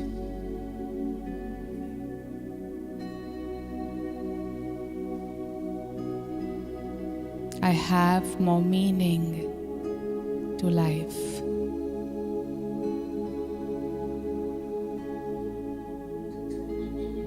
And I make a commitment to myself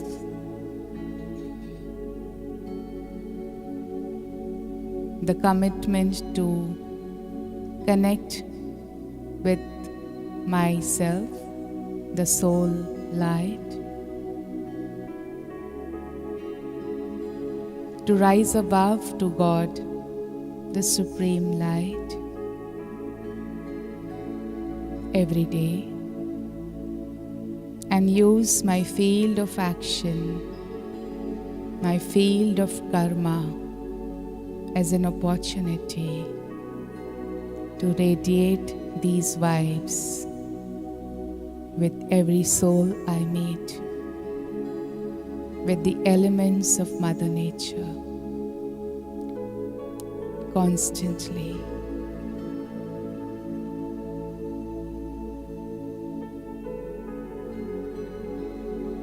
With this sense of elevation, I return back to my awareness in the hall that I'm seated. I am now more aware of my position on the seat. I feel the higher energy, the higher vibration. And I'm now ready to return back to action. If the eyes are closed, you may gently open them. Feel the vibe of the hall. Feel the elevated vibe of the self. And share this with others as we return to action and interaction. Om Shanti. Om Shanti. Om Shanti.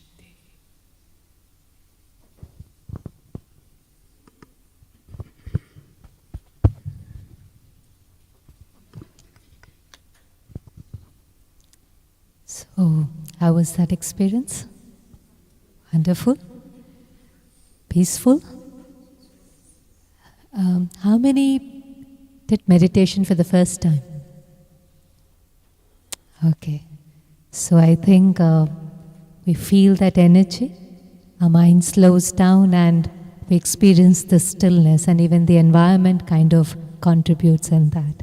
So thank you, Kavita Ben, for that wonderful meditation commentary. And now we move forward with the event. We heard two special souls, but we have two more very, very special souls with us. And the next segment is more like a panel. And I would like to now invite them. They've also been instrumental in organizing today's event. So our first guest is Manoj Bhai Pundir. Please welcome him on the stage. Manoj Bhai.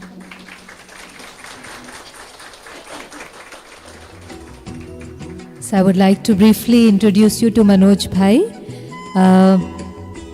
Mr. Manoj Pundir is CEO of AMI India. He leads a prominent HR recruitment consultancy specializing in pharma and healthcare. And he serves over 120 Indian companies and MNCs globally. With 24 years of experience in nurturing talent and transforming organizations, he has guided 30,000 managers. and many of them now hold leadership roles as CEOs, VPs, and GMs. Holding a master's degree in business management, his work has been recognized by esteemed publications like the Economic Times, CEO Review, Business Connect, and Prime Insight. So we have a very, very experienced person here. We warmly welcome Manoj Bhai, and I request sisters to welcome Manoj Bhai with a bouquet of flowers. And we with an applause and good wishes in our heart. And our second guest for today is Pankaj Bhai. We also invite him on the stage. We warmly welcome Pankaj Bhai.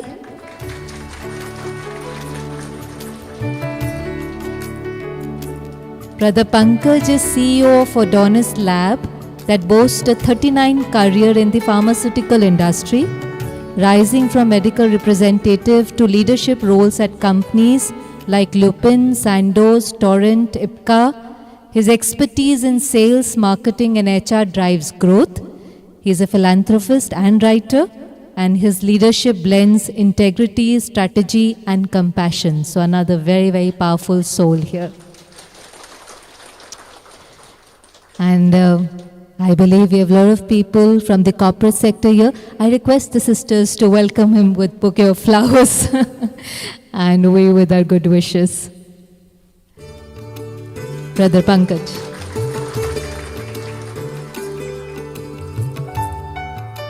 So I have this opportunity to ask few questions on your behalf from these very special souls, and then we will open the floor to the audience, and if you have some questions you can ask to any of the panelists, and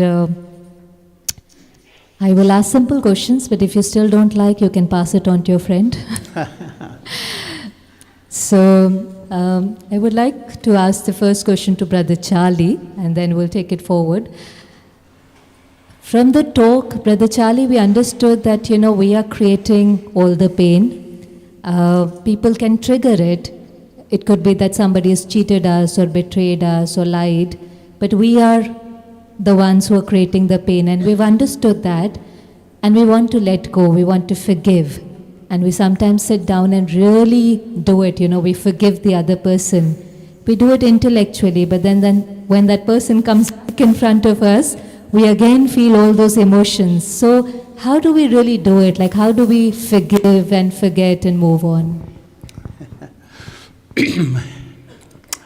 I often feel that forgiveness is letting go all the conditions in my mind and heart that stop me being loving. Because each time you can't forgive, it's like you're saying, you've done this, I'm not going to love you, you've done this. And actually, nothing makes us healthier than to really express love. I think there's a few things that really enable us to genuinely let go.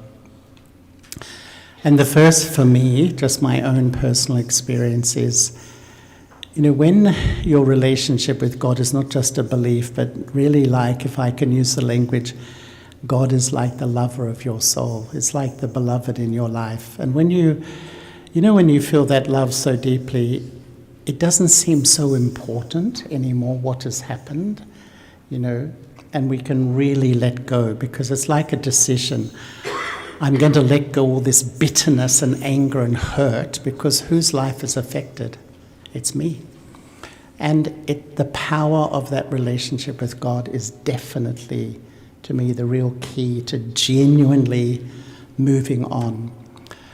But I think one of the big issues about forgiving is that, you feel, if I say, okay, if I forgive you, I'm saying that what you did was okay, when it wasn't okay.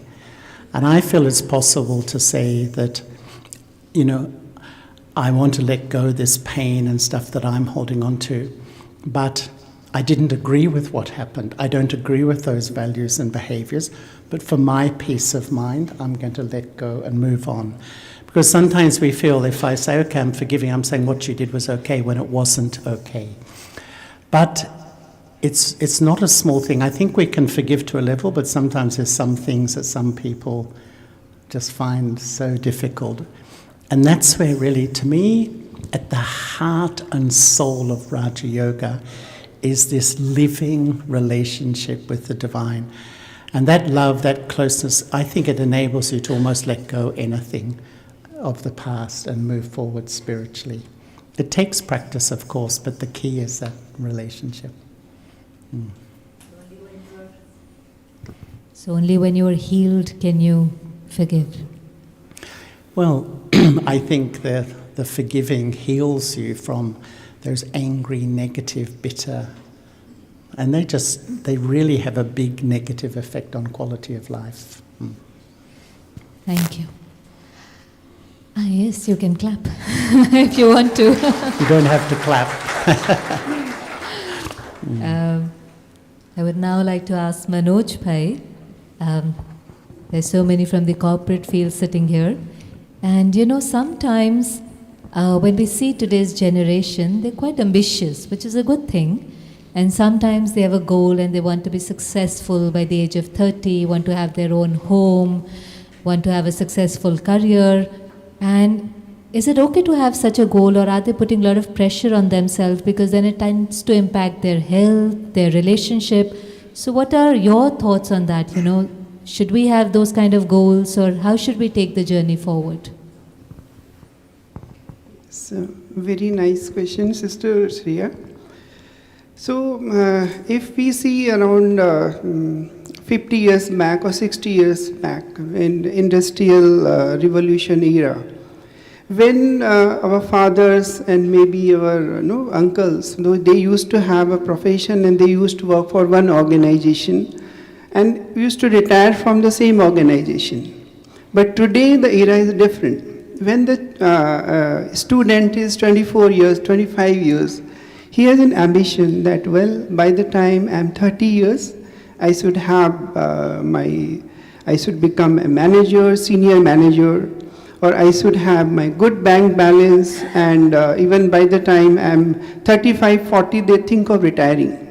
And it is a good ambition. But what is happening in this process is they are compromising with many things, and mainly about their health. They are ready to work sometime 8 hours, 10 hours, 15 hours, and even after going home, they do some academic course, they do sometime moonlighting. And in this way, by working on one place 12 hours, 14 hours, 16 hours, they are playing with their health. And health is, when we say health, it is emotional as well as mental health. So what is good way is, it is good. You should have ambition. You can plan that what you have to achieve by the time you are 30 years, but what should not be done that at the cost of their mental and physical health. And when it is success, based on my experience with many manager and senior manager, what I find that those people who achieve the goal of GM, Vice President and CEO, they not only focus on one aspect, on growing financially or getting a designation, but they usually focus on 6 areas. The first and most important area is health. Second important area is the relation with your family member at home, with their good relation with their subordinate and co-worker. This is the first and most important area. And third area is peace of mind. At workplace, they maintain a lot of peace. And in this way, what has been explained in today's seminar, in today's discussion, that practicing and meditation is very useful. And here, we have been learning Raj Yoga meditation is very beneficial for maintaining peace. Once that is achieved, another parameter should be that you should certainly learn and grow in your profession. Whatever you are doing, you may be in HR, you may be in finance or any other profession. Once that is also achieved, then you should focus on real type of entertainment in life. Usually nowadays entertainment means simply watching TV programs and mobile phones. And this young generation is spending 3 hours, 4 hours a day only watching TV or on the mobile. But that is affecting their mental as well as physical health. And when this thing is happening, they may achieve their goal, and when they are at the age of 30 years, but they may have many health issues, and many a time what health issues used to be at the age of 50 years, 55 years. This young generation is having those health issues at the age of 30 years. And another and the last important is, of course, the financial goal that also should be achieved. And but if you keep your health the most important parameters and then achieve other goals, so this will be the realistic approach. Thank you very much. Thank you so much. So it's okay to keep the goals, but prioritize and keep the balance. Thank you so much for that. Pankaj Bhai, in last few years, we've really seen that, things are not very predictable. Companies are restructuring and they're laying off a lot of people, even though they might say that we are your family, but when they restructure, they very kindly tell you to leave. And they also tell you that, we have no problem with you, we'll give you a recommendation letter, all of that is fine. But, there is that constant sense of insecurity and fear. What if I lose my job? Even if I haven't, there is that fear. So how do I deal with that? How do I cope with that? Oh, thanks. I think it's a very pertinent question post-COVID era. During COVID, I think most of the people we experience here. Before that, I go to your question. First, I would like to pay my gratitude to Divya Bahan and plus Bhai Charlie for having such an important topic today, because we are in the industry for a long time. I think most of the managers sitting here in the pharma industry and healthcare industry, normally we train all the aspects, barring these aspects, because how to deal with the emotions probably, and today all the people are suffering because I think you started with anger to fear, and today we are actually, everybody is in this hall is living with a fear psychosis because our life is so uncertain, so we are not aware about what kind of future we have ahead, we don't know, and day by day this competition, this kind of situation is going to happen more, so we have to be ready for that. Now coming back to the question what you asked for that, because I have experienced during COVID time, almost we had 20 and 21, 2 years were most unpredictable years, where I have seen the people who suffered not only job loss, the health problems, the financial loss, the family loss, and number of companies, in full stable companies, they could not sustain that. The age, we saw a lot of videos were floating in the social media about this, that at 40 years, what I'm going to do that? Who is going to handle my family members? So this kind of certainty was there. So both pros and cons, because probably before that we were not ready to handle this kind of situation. This is absolutely one fact, because we were stagnant, we were adamant to change, we were reluctant to change, we were not ready to accept the new scenario which is emerging. But post-COVID, probably all the people have learned that how to handle that. And it is not about those people who are suffering, it's about the people who are working around them, the team leaders, the manager, the senior managers, the corporate managers. It is our responsibility to hold the hands together, and we have to train the people about this all, because it's updation and upgradation both. Because updation means if we are absolutely on a stationary platform, we are reluctant to change, we are reluctant to accept and update the what is going on around. And secondly, the upgradation in terms of technology, in terms of new scenario, in terms of new environment. If we help them to do on this aspect, so probably mentally we are making them ready for that, to face the situation. I agree that a lot of situation has emerged where thankfully as a family members they said that yes, let's say goodbye to each other, because situation has come like that. But if they are ready, they are accepting this challenge, and it is going to be future challenge also, then they can go for any kind of assignment. And today I'll tell you, in pharma industry, we have some limitations, but at the same time, we have a lot of opportunities. It is not like opportunities we don't have. Because if we are ready, then there are few companies, there are few areas, there are few managers, always they look for that, and there they can settle down. But they need to update themselves, they need to upgrade themselves. They have to be ready with the knowledge, they have to be ready with the condition, situation, And I'm sure because now youngsters, the kind of youngsters we are dealing right now, we see that those people are coming this restless, those people are highly ambitious. You asked this question from Manoj Bhai, and we see that those people are very, very, but this is our duty as a senior generation, all the people who are senior managers, midline manager, this is their responsibility to start learning from here right now emotions. I think the way we behave at home with our family members, with our children, the same way we have to behave with our team members. The moment this barrier, this wall we are going to remove, the world will be different. And of course, the organization like Brahma Kumari, the people and the speakers like Divya Bahan and Charlie Bhai, these people are, I think, the stimulant for all of us, because they are going to change our life and in different way. And professionally, we always go back and we start doing day in, day out the regular routine work, but we never work on the quality part and the spiritual part. Now it's a time has come there, we need to have amalgamation of both spiritual meditation life to with a regular work life. Then only probably our future is protected. This is the way we have to move on. Thank you. So change is constant and we have to upgrade ourselves. But Charlie Bhai, can you add to this that, if I go to my office today and I am asked to leave, what is the first thing that I can think to take care of myself? I mean, let's be real, it's a bit of a shock for most people.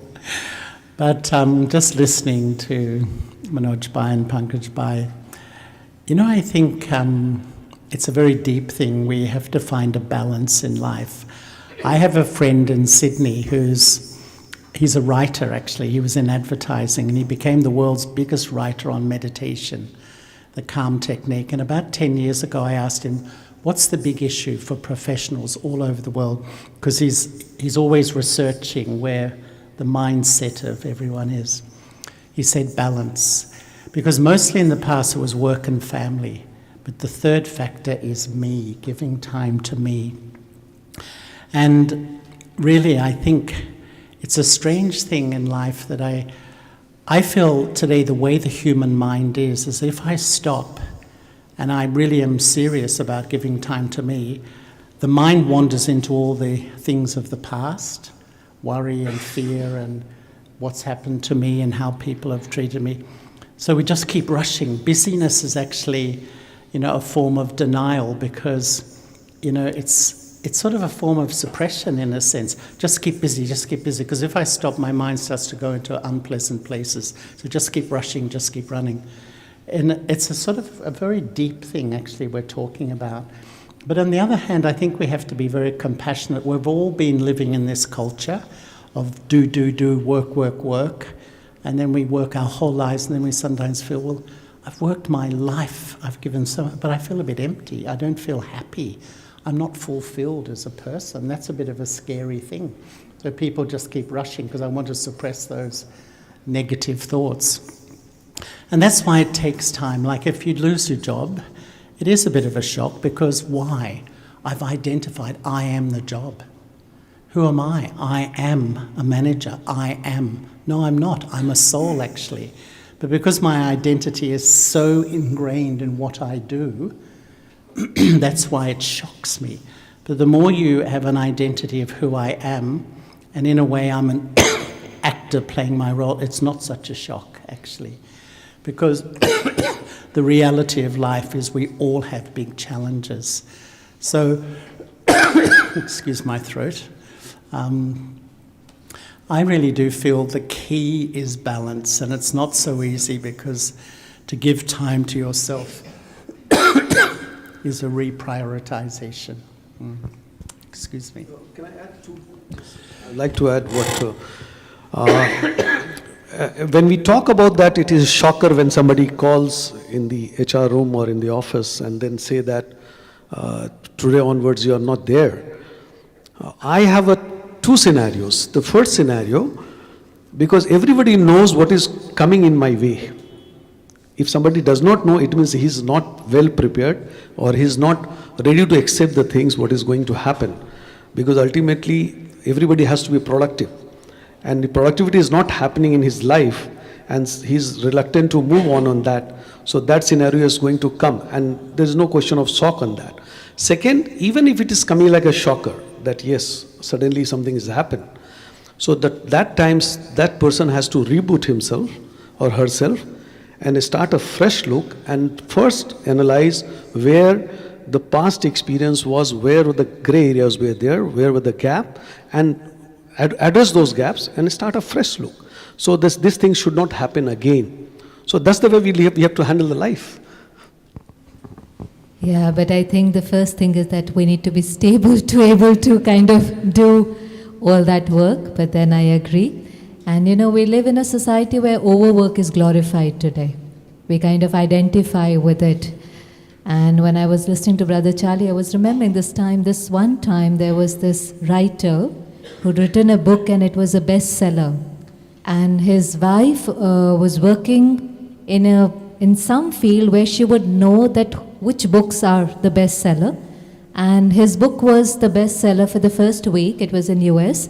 And then he was expecting that even the second week his book would be on that bestseller list. And he called his wife and he said, "Am I on that best-selling list?" And she said, "No." And he was very shocked, because he was expecting. And then she took a moment and said, "You are not on the list, but your book is." So, to have that detachment, because we identify with the work and role so much that, then we can really crash. I think just briefly, there used to be a statistic that the most common age of death for men was retirement, the year they retired, because the sort of the whole life, your identity is what you do. And when you stop doing, you think, who am I, really? And so that was why many passed away at that time. That was a real statistic. We used to do talk for retiring officials in LIC, and we used to ask them, usually the topic would be stress-free life, and we would say, "What are you stressed about?" And they said, "Retirement." Yeah, it's true. So now I would like to ask Didi. I would first ask her in Hindi and translate for you, Charlie Bhai. Didi ji, हम emotions की बात कर रहे हैं, और कई बार ऐसा होता है कि जब हम लोगों के साथ डील करते हैं और कई बार कोई एक व्यक्ति अगर कोई गलती करता है तो हम बहुत इजीली लेट गो कर पाते हैं, फॉरगिव कर पाते हैं, हमें इतना बुरा नहीं लगता. लेकिन कई बार कोई दूसरा व्यक्ति वो सेम गलती करता है तो हमें बहुत बुरा लगता है और हमारे लिए उसको माफ़ करना या लेट गो करना बहुत मुश्किल होता है. ऐसा होता है? Do you agree? सो ये अलग क्यों होता है? हम अलग हैं, हमारी फीलिंग्स अलग हैं, ये डिफरेंस क्यों है? Charlie, but the question is that, sometimes we all feel that when we deal with people and if there is somebody who has made a mistake, we're able to let go, we're able to forgive. But if the same mistake is made by somebody else, we find it very hard to let go and forgive. Like, we're the same person, but why is there such a difference in our reactions? Om Shanti. सबसे पहले जो बहन ने कहा कि कहीं किसी की कोई गलती होती है तो हम बहुत इजी उनको क्षमा दे देते हैं, माफ़ कर देते हैं. उसमें एक कारण ये होता है कि वो गलती वाले से आपका कितना प्यार है, क्योंकि जिसकी गलती है उनसे बहुत प्यार है तो हम बहुत इजी ही उसको माफ़ कर देते हैं. और जहाँ स्नेह नहीं है, चाहे नफ़रत हो, घृणा हो, ईर्ष्या हो, भिन्न भिन्न कारण होते हैं, तो उनकी गलती को सेम गलती, लेकिन हम वहाँ पर माफ़ नहीं करते हैं. एक तो ये कारण बनता है. दूसरा ये भी कारण है कि जो गलती करने वाली व्यक्ति है उसका अप्रोच कैसा है. जब हम उनकी गलती को सुना रहे हैं, शिक्षा कुछ दे रहे हैं, समझा रहे हैं, उस समय पर उसको कवर करने की कोशिश करते हैं, आर्ग्यूमेंट्स करते हैं, उसकी गलती को छुपाने की कोशिश करते हैं और ये दिखाने की कोशिश करते हैं कि वो राइट है. तो वहाँ पर फिर माफ़ करना, क्योंकि उनका जो अप्रोच है वो अलग प्रकार से है। तो अभी हमें होता है कि नहीं, इसने गलती की है फिर भी छुपा रहे हैं ना, वो मान नहीं रहे हैं, तो और हमें क्या होता है, उनकी गलती के बारे में और शिक्षा देने की, आर्ग्यूमेंट्स कर रहे हैं, तो फिर वहाँ होता है कि नहीं, उनको अच्छे से रियलाइज़ कराएं कि इसने ये गलती की है, और फिर माफ़ करना वहाँ मुश्किल होता है। कई होते हैं ऐसे कि कोई गलती की, उनको कहो तुरंत सॉरी, आगे से हम ध्यान रखेंगे, आगे अभी हम नहीं करेंगे, तो इजी माफ़ करना हो जाता है ना, वहाँ सहज ही हम माफ़ करना, क्योंकि उसने महसूस किया, उस चीज़ को रियलाइज़ किया, तो फिर समझ गए अभी और आगे क्या कहना है उनको, तो माफ़ करना इजी हो जाता है।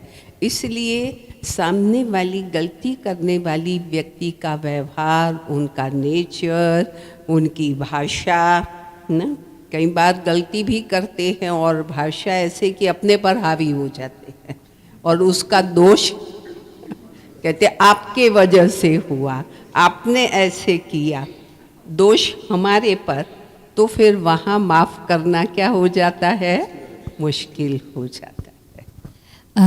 दीदी, लेकिन कई बार ऐसा भी होता है कि अब हम उन्हों को तो बदल नहीं सकते कि उनका एटीट्यूड क्या है, कोई रियलाइज़ करता है, कोई नहीं भी रियलाइज़ करता है, लेकिन हम अपना ध्यान रख सकें और लेट को कर सकें, तो हम उस समय सबके साथ क्या अप्रोच रखें कि हमारे ऊपर उस चीज़ का बिल्कुल भी इफ़ेक्ट नहीं आए। और उसी के लिए हमें ये ध्यान रखना होगा, इस विद्यालय में बहुत अच्छी शिक्षा दी जाती है कि हर व्यक्ति है, उसका इस विश्व में अलग अलग रोल है। क्या होता है कि कई बार जो हम खुद जैसे हैं, ऐसी अपेक्षा दूसरों से रखते हैं, और वो चीज़ वहाँ पर होती नहीं है। तो हमें ये नॉलेज हो कि सब अलग अलग रोल है, एक जैसा रोल सभी का होना नहीं है। दूसरी बात है कि उस व्यक्ति के साथ हमारी लेन देन, हमारा खुद का व्यवहार, हमारा उनके साथ कर्मों का हिसाब किताब, कई बार ये होता है कि हमने पहले कुछ ऐसा व्यवहार किया है, अब उनकी कोई बात आई तो वो बदला लेने की भावना उसके अंदर आ जाती है। लेकिन यहाँ बहुत अच्छा कहा जाता है कि बदला नहीं लो, लेकिन बदल करके दिखाओ ना। तो इस प्रकार का अप्रोच हमारा रहेगा तो हम उनको क्या कर सकेंगे, क्षमा। और एक अच्छी बात यहाँ कही जाती है कि कोई गलती करता है, गुस्सा करता है, किसी भी प्रकार की गलती, अब वो व्यक्ति उस समय पर वशीभूत है, परवश है, तो उनको है ना माफ़ करो, रहम करो। कई बार देखो गुस्सा व्यक्ति कर लेता है, फिर उसके बाद उसको क्या होता है, पश्चाताप। क्यों? राइट ही किया था ना, फिर पश्चाताप की तो कोई बात नहीं है, तो रियल उसकी ये नेचर नहीं है। लेकिन सिचुएशन ने, किसी के व्यवहार ने, कोई परिस्थिति ने उसके वशीभूत हो गई है, परवश हो गई है आत्मा। इसीलिए वो क्या कर रही है, अब जो किसी के वश हो उस पर तो रहम ही करो, दया ही करो, और उनको माफ़ ही कर देना चाहिए। तो ऐसा अप्रोच रहेगा तो हम अपनी स्थिति को अच्छा रख सकेंगे, हम शांत रह सकेंगे, हम स्टेबल रह सकेंगे, हम साक्षी होकर के उनकी एक्टिविटी को देख करके उसका प्रभाव और उसका असर हम अपने आप पर नहीं होने देंगे। थैंक यू दीदी।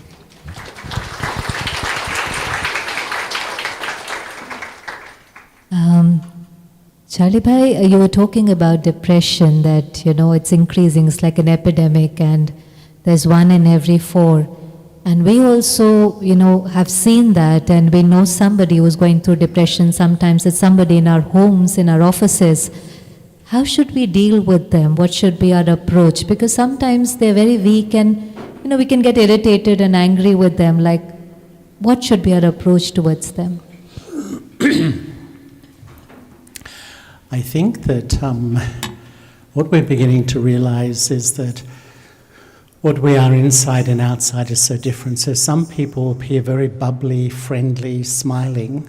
It doesn't mean they're happy at all. We've become expert actors, so we have a facade we present to the world, but often there's a deep sadness inside. And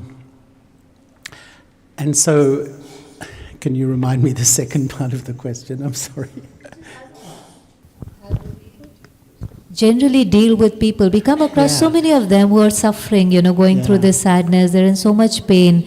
And as a friend, as a parent, what can I do for them to help them? What should be my role? Thank you.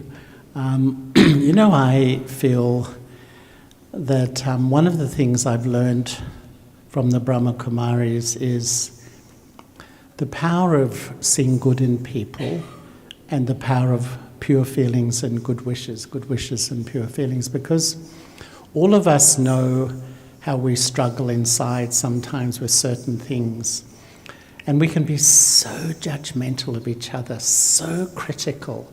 And you know that when you're trying your best in your life and yet someone is so heavy with you, so critical no matter what you do, how do you feel? And yet often we do that to other people. And I think I feel to really become merciful and compassionate. And to me, the most powerful thing is a mind full of good feelings. To me, the number one leader, the main quality of a leader, the room's full of people who are leaders, is to hold the value of the people you're leading in your attitude. And when I began with the Brahma Kumaris, you saw on the video Dadi Prakashmani, she was an incredible leader, because every single person, those who are really the leaders and those who are just helping, everyone, she had a vision of their value. And they just absolutely loved her, and she had that compassion for others. But to do that, I think you have to be a little bit uninfluenced by others to learn how to be, and I think Didi was saying, more of a detached observer, where you're detached observer doesn't mean that you withdraw and you're disconnected. It means you're present, but you're observing, not absorbing. When we're empty, we're body conscious, we're absorbing to fill the emptiness. But the more you're full, you can just observe, and then you can have compassion, mercy, and understanding. To me, it's so important in this world, because virtually, even if people are well-to-do in this life, they're still suffering internally. Scratch the surface of almost every human being. There's so many stories of pain and hurt in their life. So if I extend compassion to people, I think it's a huge gift. It's absolutely a huge gift. They say in this world, when you can be anything, be kind. Be kind, because you don't know what the other person is going through, so just be kind. Be kind, yeah. Manoj Bhai, if you look in the world today, there's this culture of changing jobs, switching. For various reasons, that I'm not being paid well, my boss is not supportive, my team is not supportive, or I want a change, I want work-life balance. We've been hearing it in news, there's toxic culture, a lot of reasons. What, according to you, is it okay to keep changing the jobs, or should we stick to one place, or when we should change or try harder to be at one place? Very relevant question, Shriya Bahan. See, we in AMI India, we do a career growth discussion, and this discussion take place when the candidate in the second or third level with me, otherwise other consultants are doing that discussion. So most of the time when I ask that why you want to change a job, they said, I am already a manager, but I want to be a senior manager. Now what is a senior manager? Senior manager means I want a team management. So that is fine, but unless you have developed those team management skills, then why an organization will hire you? If organization is hiring you without that experience, then what is happening? Even if they are providing you that opportunity, they will not justify the role. So if one has decided to be on a senior manager level role, one should decide at least 1 year or 2 years in advance, develop those skills for the team management, and then one should aspire for that position. Second reason is I want 50% increment in salary, or 40% increment in salary. It's very good. Why you want? Because my friend in Sipla has got that kind of increment. So I tell it's fine, but see, I will not comment on your friend getting that 50%, 40% increment in your salary. But again, what quality you have developed in last 1 year. So it is better to get 40% or 50% increment even in your own organization if you have developed those qualities, right? So it is good to change job, it is good to aspire for a new job opportunity, but only when you are prepared. Otherwise, what happened? Another story is they will get their job, they will get a good increment. After 3 months, they don't justify their role, and then they are fired and they are asked to leave from the organization.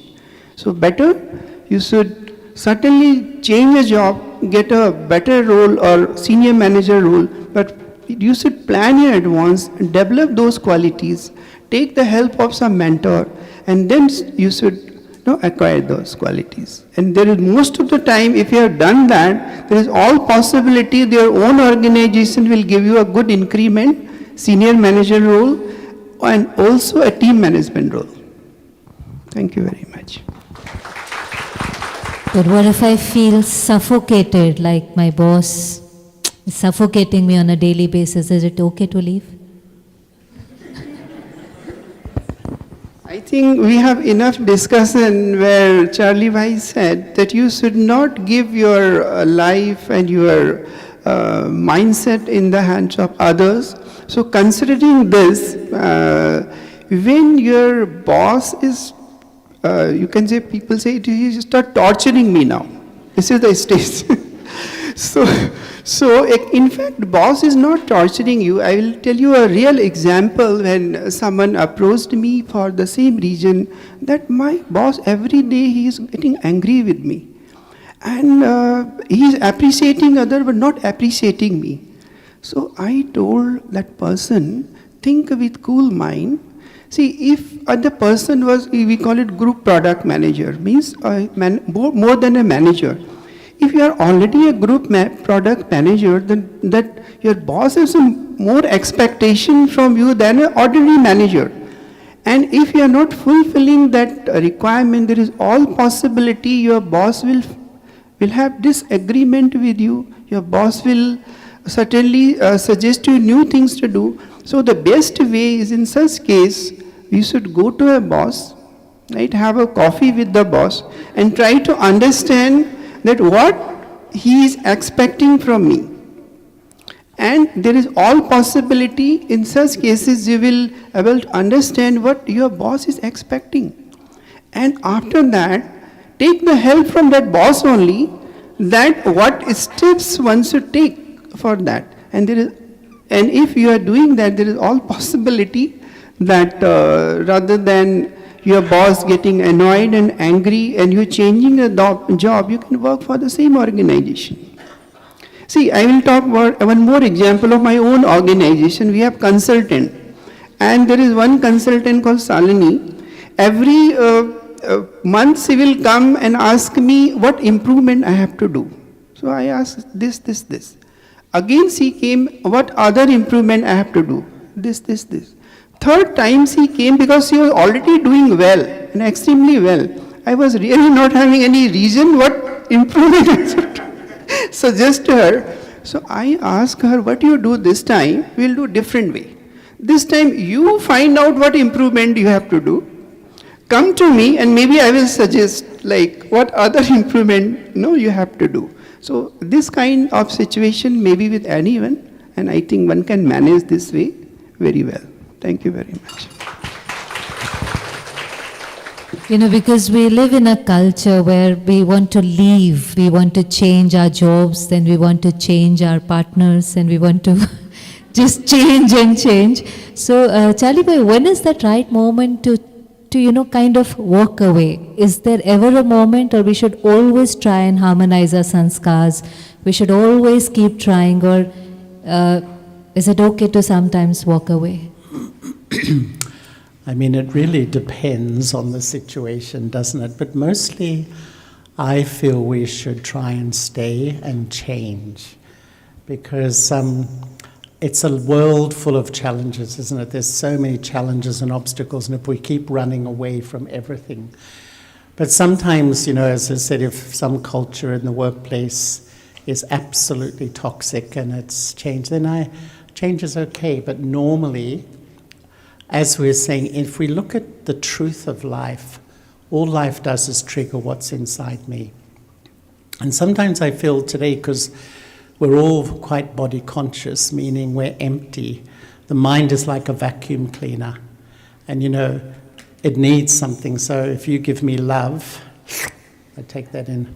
If you give me respect, I take that in. If you cooperate me, I take that. But if you insult me, I take that. If you criticize, I take everything, and then I blame you. And this is the culture of life today. But what we're talking about today is that I'm empowering myself to be more full. So I'm not so influenced. We're sometimes I say most of us have a PhD in taking sorrow from others. We're experts.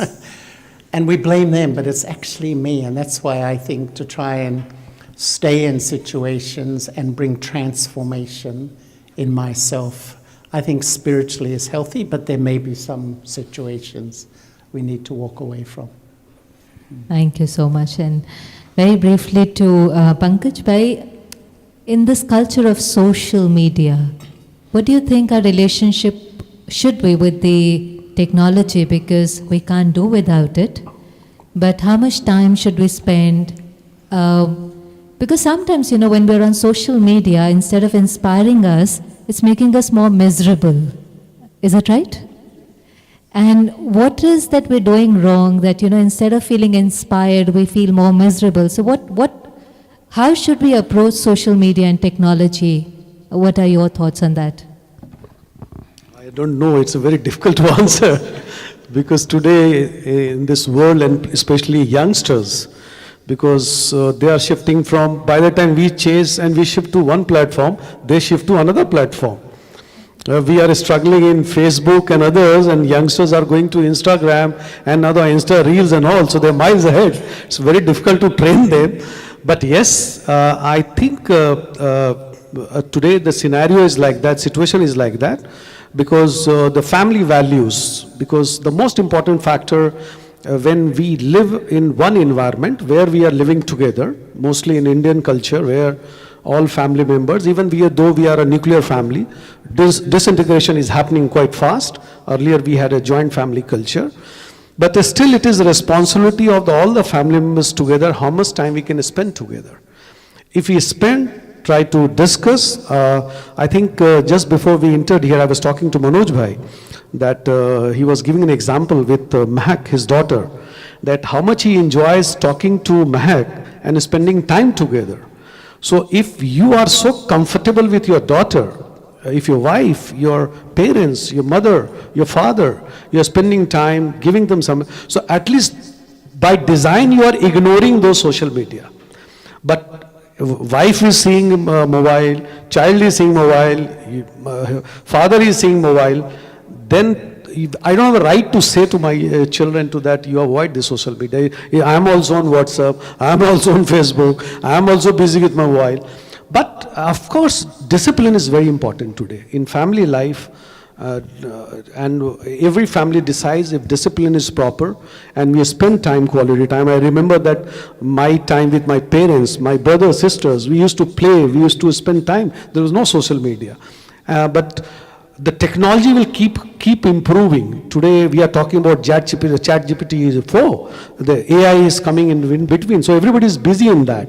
And a lot of technology we have to use for our own work also. It is not about only social media. And technology aspect is the need of our world today. The whole world has to look towards that.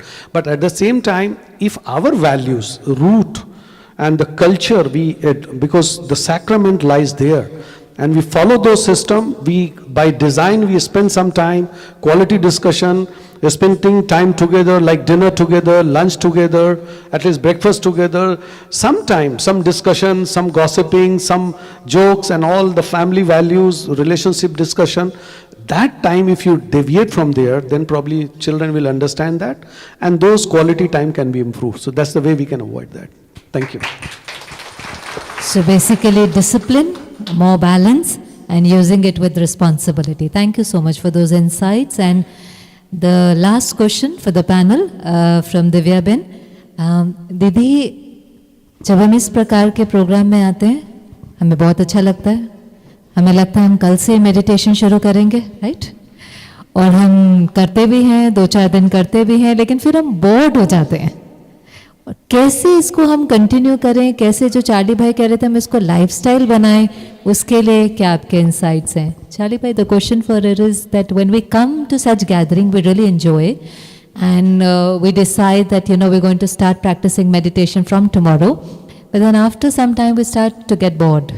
So how can we be very consistent with this practice and make it our lifestyle?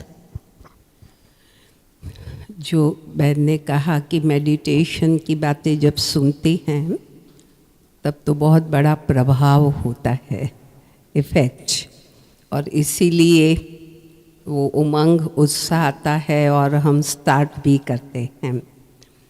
लेकिन फिर start करने के बाद 2-3 बातें हैं उसमें कि हम इतना सिंसियरली मेडिटेशन करें, कंसंट्रेशन से करें, और मेडिटेशन से होने वाले बेनिफिट, उसका एहसास हमें हो, उनसे होने वाले फ़ायदे, प्राप्ति. जहाँ प्राप्ति होती है वहाँ कोई बोर नहीं होता. अभी ये नवरात्रि, दिवाली के दिन है ना नज़दीक, तो ज्वेलर की शॉप कई बार रात भर चलती है. तो बोर होते हैं क्या? वो बोर होते हैं? नहीं. इनकम हो रही है.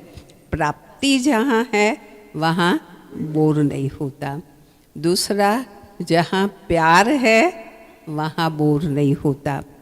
आज पिक्चर देखने में कितने घंटे लगते हैं, बोर नहीं होते हैं.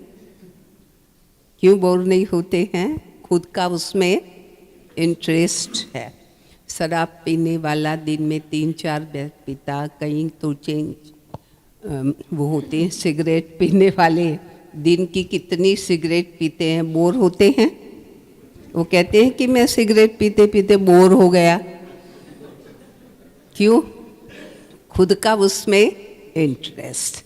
जहाँ इंटरेस्ट हो वहाँ कोई बोर नहीं होता. जहाँ कुछ बेनिफिट होते हैं तो वहाँ पर बोर नहीं होते हैं.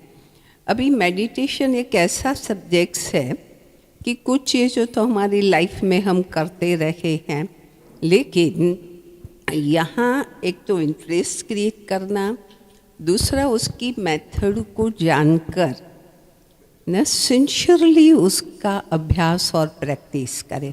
और कोई भी चीज़ आप शुरू में जब करते हो तो आपको डिफ़िकल्ट, कई बार बोर इसलिए भी होते हैं कि डिफ़िकल्ट लगता है, इसलिए भी नहीं करते. लेकिन कोई भी चीज़ का अभ्यास जब हम करते रहते हैं तो फिर हमारे लिए वो इजी होने लगता है. कई बार मैं बहनों को एग्जाम्पल देती हूँ कि पहले हम रोटी बनाना सीखते हैं, हाथ पर इतना कंट्रोल, आंखें बिल्कुल उधर, तो भी कहते हैं भारत का नक्शा बन जाता है. लेकिन फिर भी हम करते रहते हैं. अभी ऐसा अभ्यास हो गया कि इधर उधर देखते हुए ऐसे ऐसे करो तो गोल बन. अभ्यास चाहिए, प्रैक्टिस हर चीज़ पे चाहिए, और उसमें फिर सक्सेस होते हैं. जब रोटी गोल बनने लग गई तो कितना आनंद आता है, और फिर उसको बार बार बनाने की इच्छा भी होती है। ऐसे ये अभ्यास भी मेडिटेशन का ऐसे है, उसमें इंटरनल आपको आनंद आने लगेगा, शांति मिलने लगेगी, खुशी मिलेगी, एक इंटरनल सेटिस्फेक्शन होगा, फिर आप उसको छोड़ेंगे नहीं, फिर कोई बोर की बात नहीं है। Option. So that was wonderful. And now,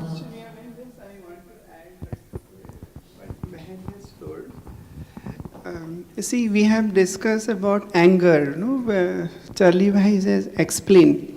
So, I had attended a training program when I was told that whenever there is anger, what you do, you count 1 to 100 and anger will suppress. I tried it, but it will not work because when anger comes, we do not know now, we have to start counting 100 to 100 and then, then start reacting. The only way to manage anger is when we start practicing meditation, which just Bahan has told, because when we practice meditation, then certain virtues are created, like mind is peaceful, we have loving nature, we start respecting people, and when these virtues are there, then whatever is situation, either in the personal life, with the family life, or professional life in the organization, we are less reactive. We start thinking from other person's perspective, and then we may not react the way an ordinary person used to react. This I have been benefited. One more benefit is what I have realized is when you practice meditation, there is glow in the face. You can see Charlie Bhai and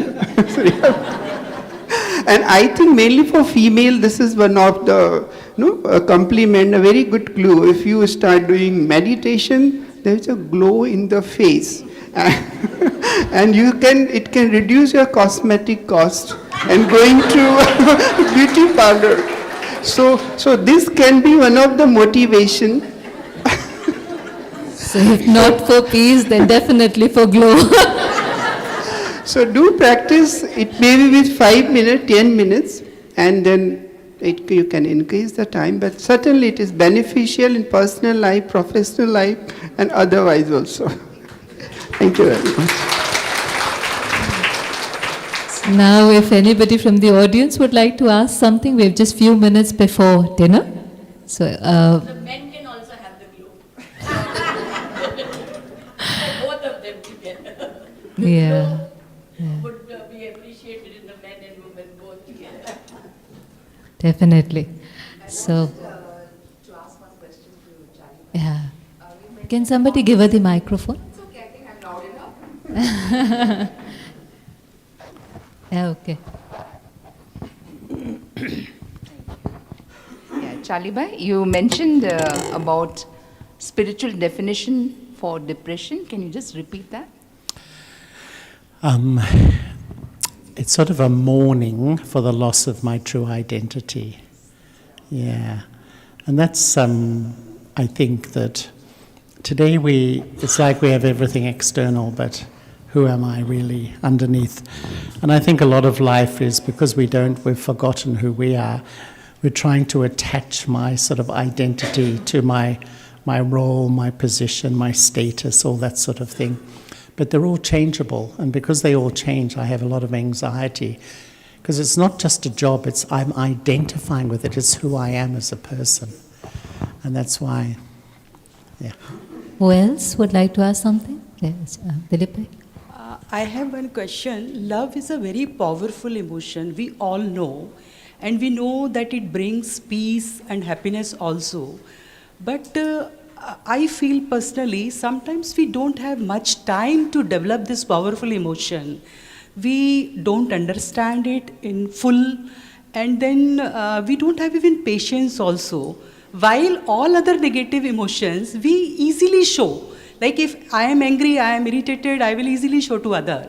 But if I have genuine love for the other person, I hesitate. What may be the reason for this? Anybody can answer.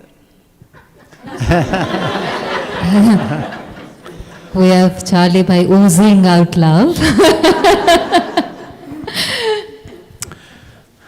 don't know whether anyone, if I'm happy to have a go. I think at the beauty of life is the sharing of love with other people. Sometimes I feel the first need in life is love, the first desire. And when you really feel that quality of love, which I feel the purest quality comes from God, you feel you have everything, you desire nothing. I honestly feel that when there's a lack of true love in life, that's when all the desires come, for material things, for power, for control, all these sorts of things. But sometimes I think we have a reservation that I think a deep fear in most people of being rejected. I remember once I was running a workshop and we were talking about our deepest fears. Most people feel their deepest fears to be rejected, not to be loved, not to belong. So sometimes we've had that experience in the past and we're worried if I enter a relationship, this may happen. So we start on that sort of negative note in a way. To me, what is spiritual life? It's experiencing God's love and sharing it in life. That is the most beautiful life. And I feel the more you express your love, genuine love, you become mentally balanced, you become very emotionally stable. You take from God and give to everybody. And even if others don't give to you, what can you do about it? We don't have bad feelings. You were saying sometimes we're not even patient enough, but they say patience is love in action. Anybody else would like to ask something? My question to Brother Charlie, forgiveness. If I forgive somebody once, other person is taking it as granted. Okay, yeah, everything is smooth, chalta hai. It is going on. And again that person is doing same thing, damaging me financially, morally, or any other way. I am forgiving. How long to deal with this? How to deal with? How long to deal with? Didi, would you like to answer that question?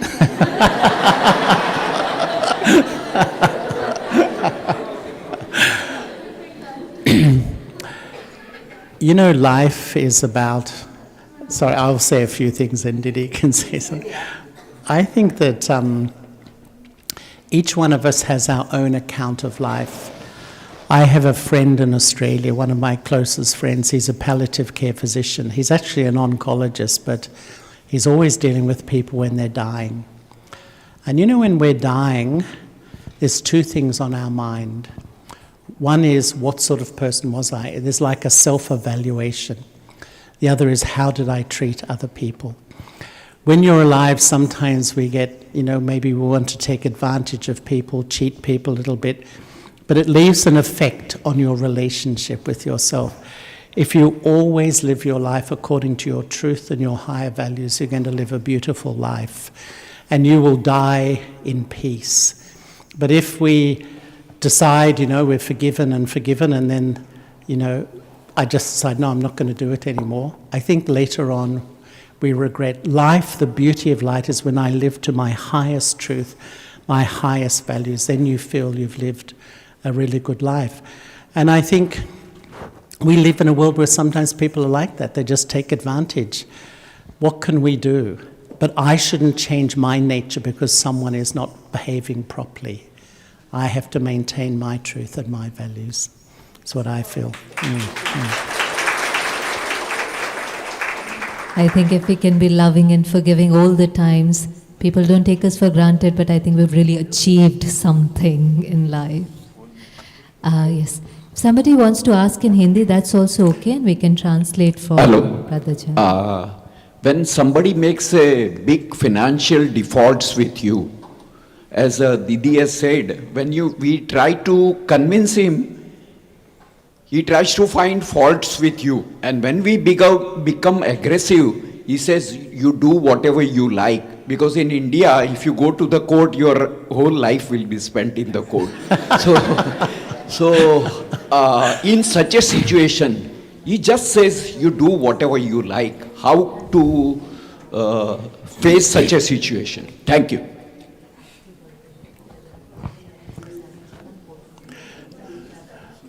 Was the question for anyone in particular? I think the best answer would be you bring him to Brahma Kumari. So I only want that song.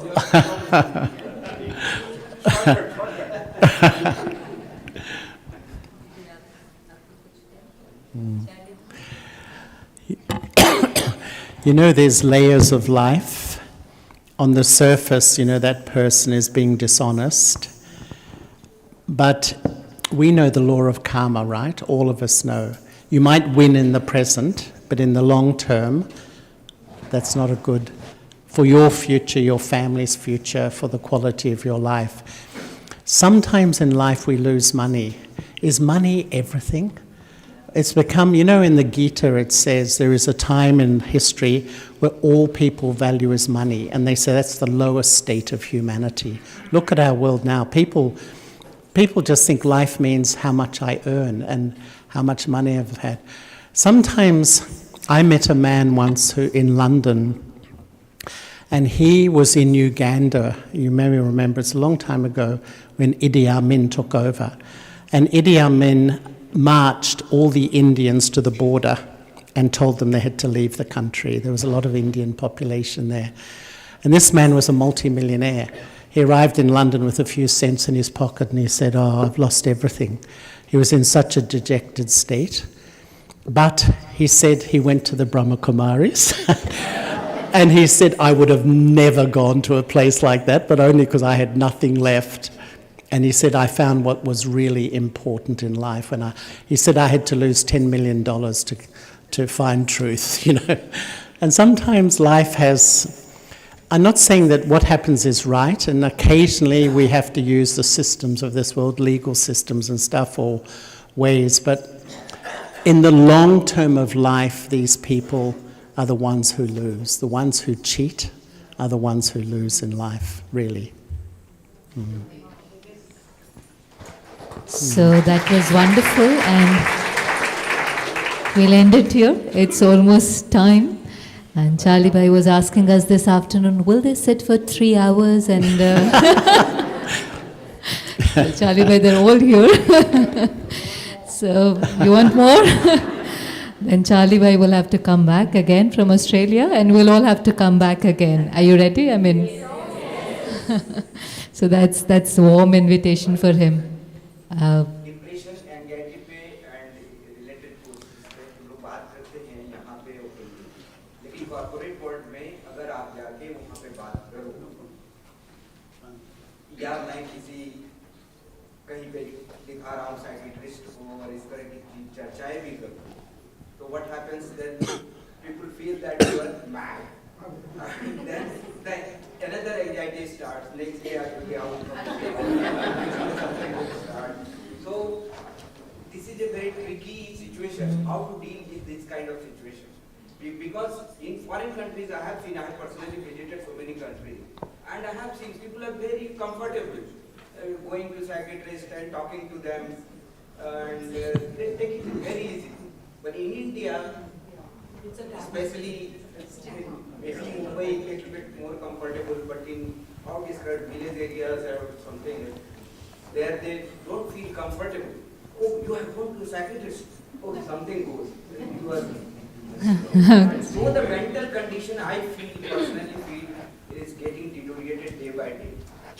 You must talk to a specialist, in my opinion, and you must disclose to your employer also, "Sir, I am facing this kind of trouble," and they should also deal with that. And they should also keep some psychiatrists in their own company also. What is your suggestion? His first part of the question was that it's okay to discuss about anxiety and depression here, but when we do it in corporates, it's still a stigma and taboo. And then after we have disclosed that we are suffering from anxiety, then there's another anxiety that people think I'm mad and I will lose my job. So it's a tricky thing, like how do I go about it? Should I be open about it or continue to keep it to myself? You know, I think it's what happens is that we suppress to the point I get so anxious, I can't sleep, there's the ramifications. You know, life is a big, it's a huge learning curve, isn't it? Sometimes we have to be so humble and take, but I can be confidential if I'm sensible, if I need help. Like even I think you can come to a center like here, and I think you'll find the sisters will be so open to speak to. But it's very important, if you can't solve it yourself, you definitely need help. As we said, I'd say it's 1 in 3 also has a mental health problem in our world. So it's a state of the world we're living in, and we have to do something to look after it. Unfortunately, if you don't meditate or care for your mind and heart, people start taking drugs to deal with, prescription drugs to deal with all the anxiety and depression. And that's the culture. So it's important to do something. And I think in time, and I especially saying this, think young people,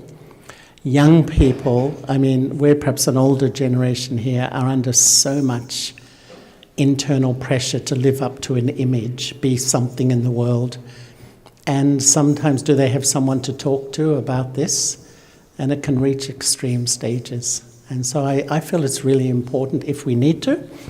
But if you feel it's best, just be confidential about it if the culture means that you're labelled in that way. But hopefully the culture will become more compassionate and understanding, hopefully. Okay, the last one, the brother has been kind of being very... My name is Andrew Fernandez. I am with Brahma Kumari since the last 20 years. This is just an interactive. I'm not going to ask many questions. What I learned from here, like Brother Pankaj said, इधर आइए ब्रह्मा कुमारी में. तो ब्रह्मा कुमारी में आने के बाद, after coming here, I went home. I tell my wife. So my wife tells me, you are going to Brahma Kumari.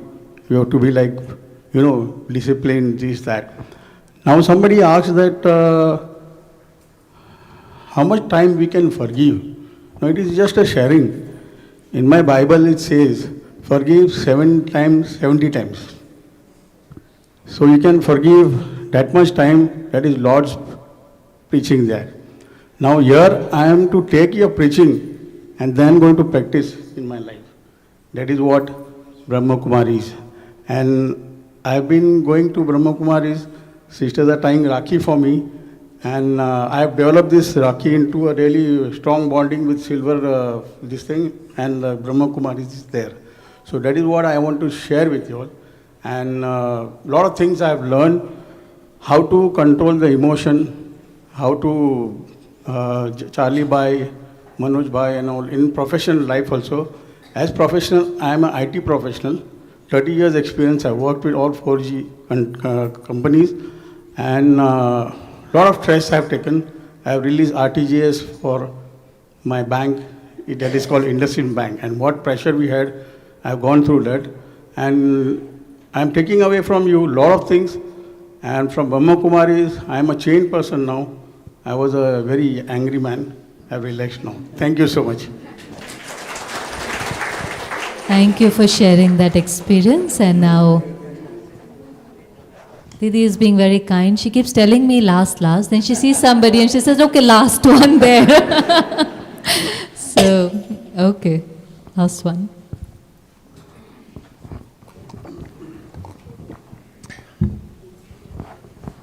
But anybody who is leaving before, there is dinner on ground floor, Sattvic pure food.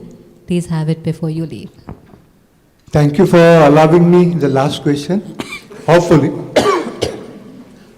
Sir, my question is, I've been associated with Brahma Kumaris for the last 40 years almost. But one question which troubles me is that, nowadays, even loved ones, they don't know the energy management. Everybody has a limited energy. They want to achieve many things at a time. And in that process, we understand that they are also losing their balance of mind and they are depressed. Now, when we try to tell them that you have to have work and life balance in this, whatever we understand from Brahma Kumaris, they do not implement. On the contrary, they label us as emotional fools. You don't know, the world is changing, this, that. So in that circumstances, what balance of mind we have to keep? That is my question from you. And my question is related to that energy management, how they should do the energy management so that they can achieve both the things, peace as well as whatever, their goals are in the mind.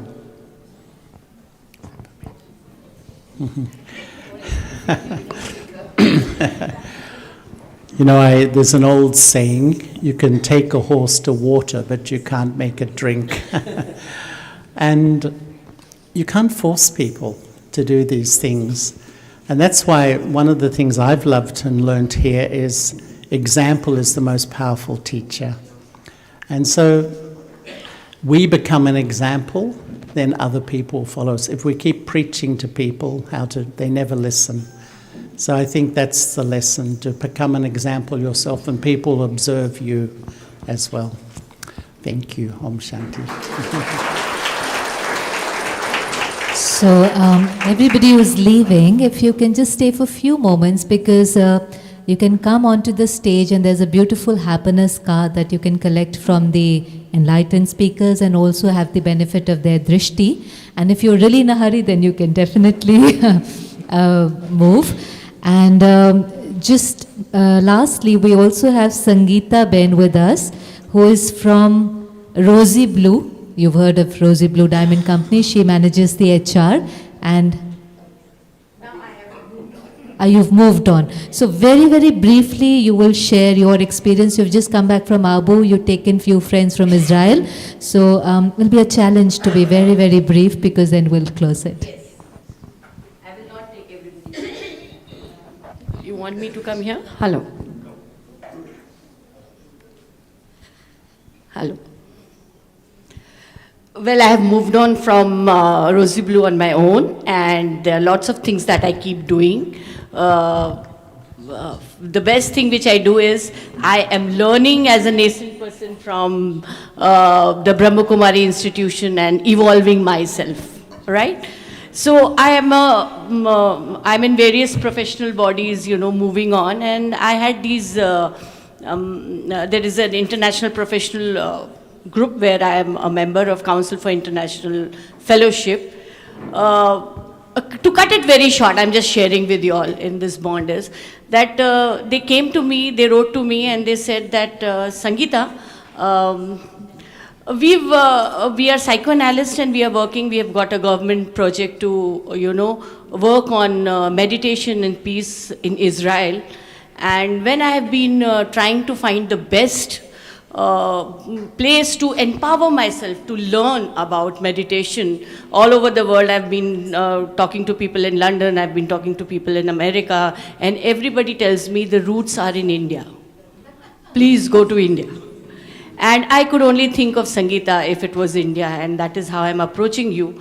And can you empower me with these learnings so that I can transfer it? And you all know how relevant it is in Israel at this point of time. And it's around 6 months back when they told me this. And to me, nothing can come to my mind. First thing is this institution, which is so very relevant. And the one line which Charlie Bhai said, it comes and you put your hands like this, your mind open like this, and it goes. And again it comes and again it goes. That's the chain of the energy which I have kind to touch base with. I am evolving to touch base with this. It comes in and it moves out. It comes in and it moves out. So in that process, I just thought of this place.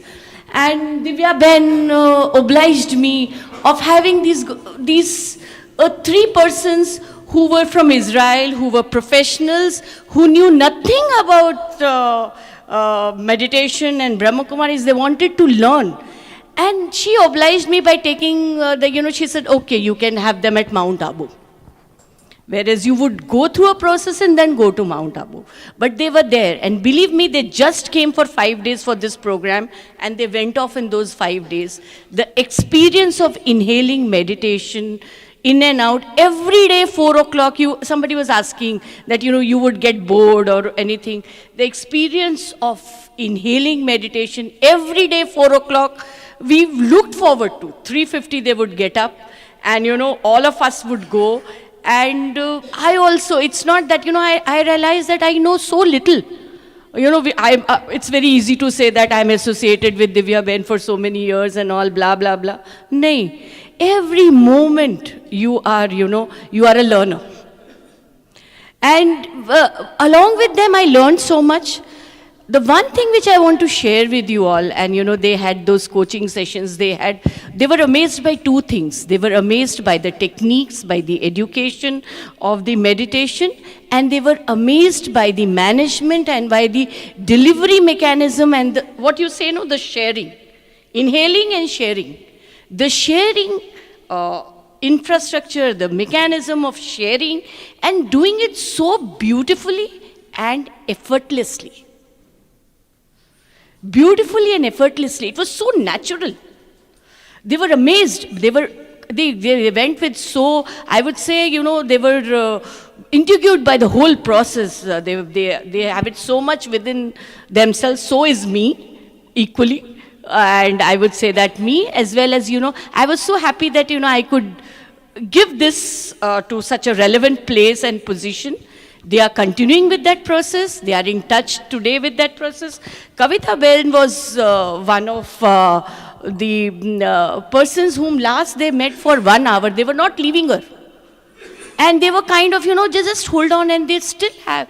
Those fond memories are lingering, and they have also got into the process of taking in and moving it out, sharing it. So that is the crux of the whole thing, is what I want to share. And all my friends from these 37 countries have said next year we are coming for the conference, and Sangeeta, we would like to, we've heard so much good about it and we want to. So I want to say the power of meditation is what India has it. It has moved on to the whole place, and let's feel it, realize it. And the enthusiasm behind meditation, we realize that it's a process, it's a gradual process, it's an evolving process. If you do it, it's for you. Everybody has its own way of, finding happiness out of it and flowering. That's what I wanted to share. Thank you very much, and thank you for hearing me. Om Shanti. Thank you so much for those beautiful words and experiences. And now I would request Divya Ben to honor our guest with a godly gift from all of us and on the behalf of the university. Divya Ben is going to give them a godly gift, a beautiful symbol of Supreme Being, to Manoj Bhai, Charlie Bhai also. Charlie Bhai and Divya Ben.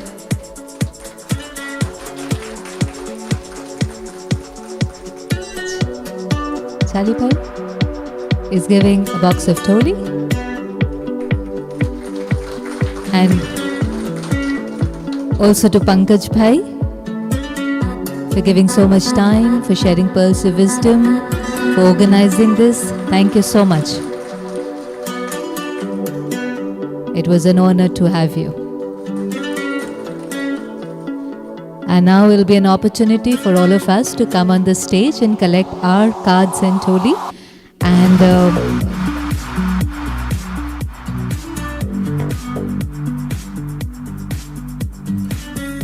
so you will get to meet both Didi and Charlie Bhai. So Didi will hand over a souvenir to you, and Charlie Bhai will give the happiness cards. You get to come close and feel their energy.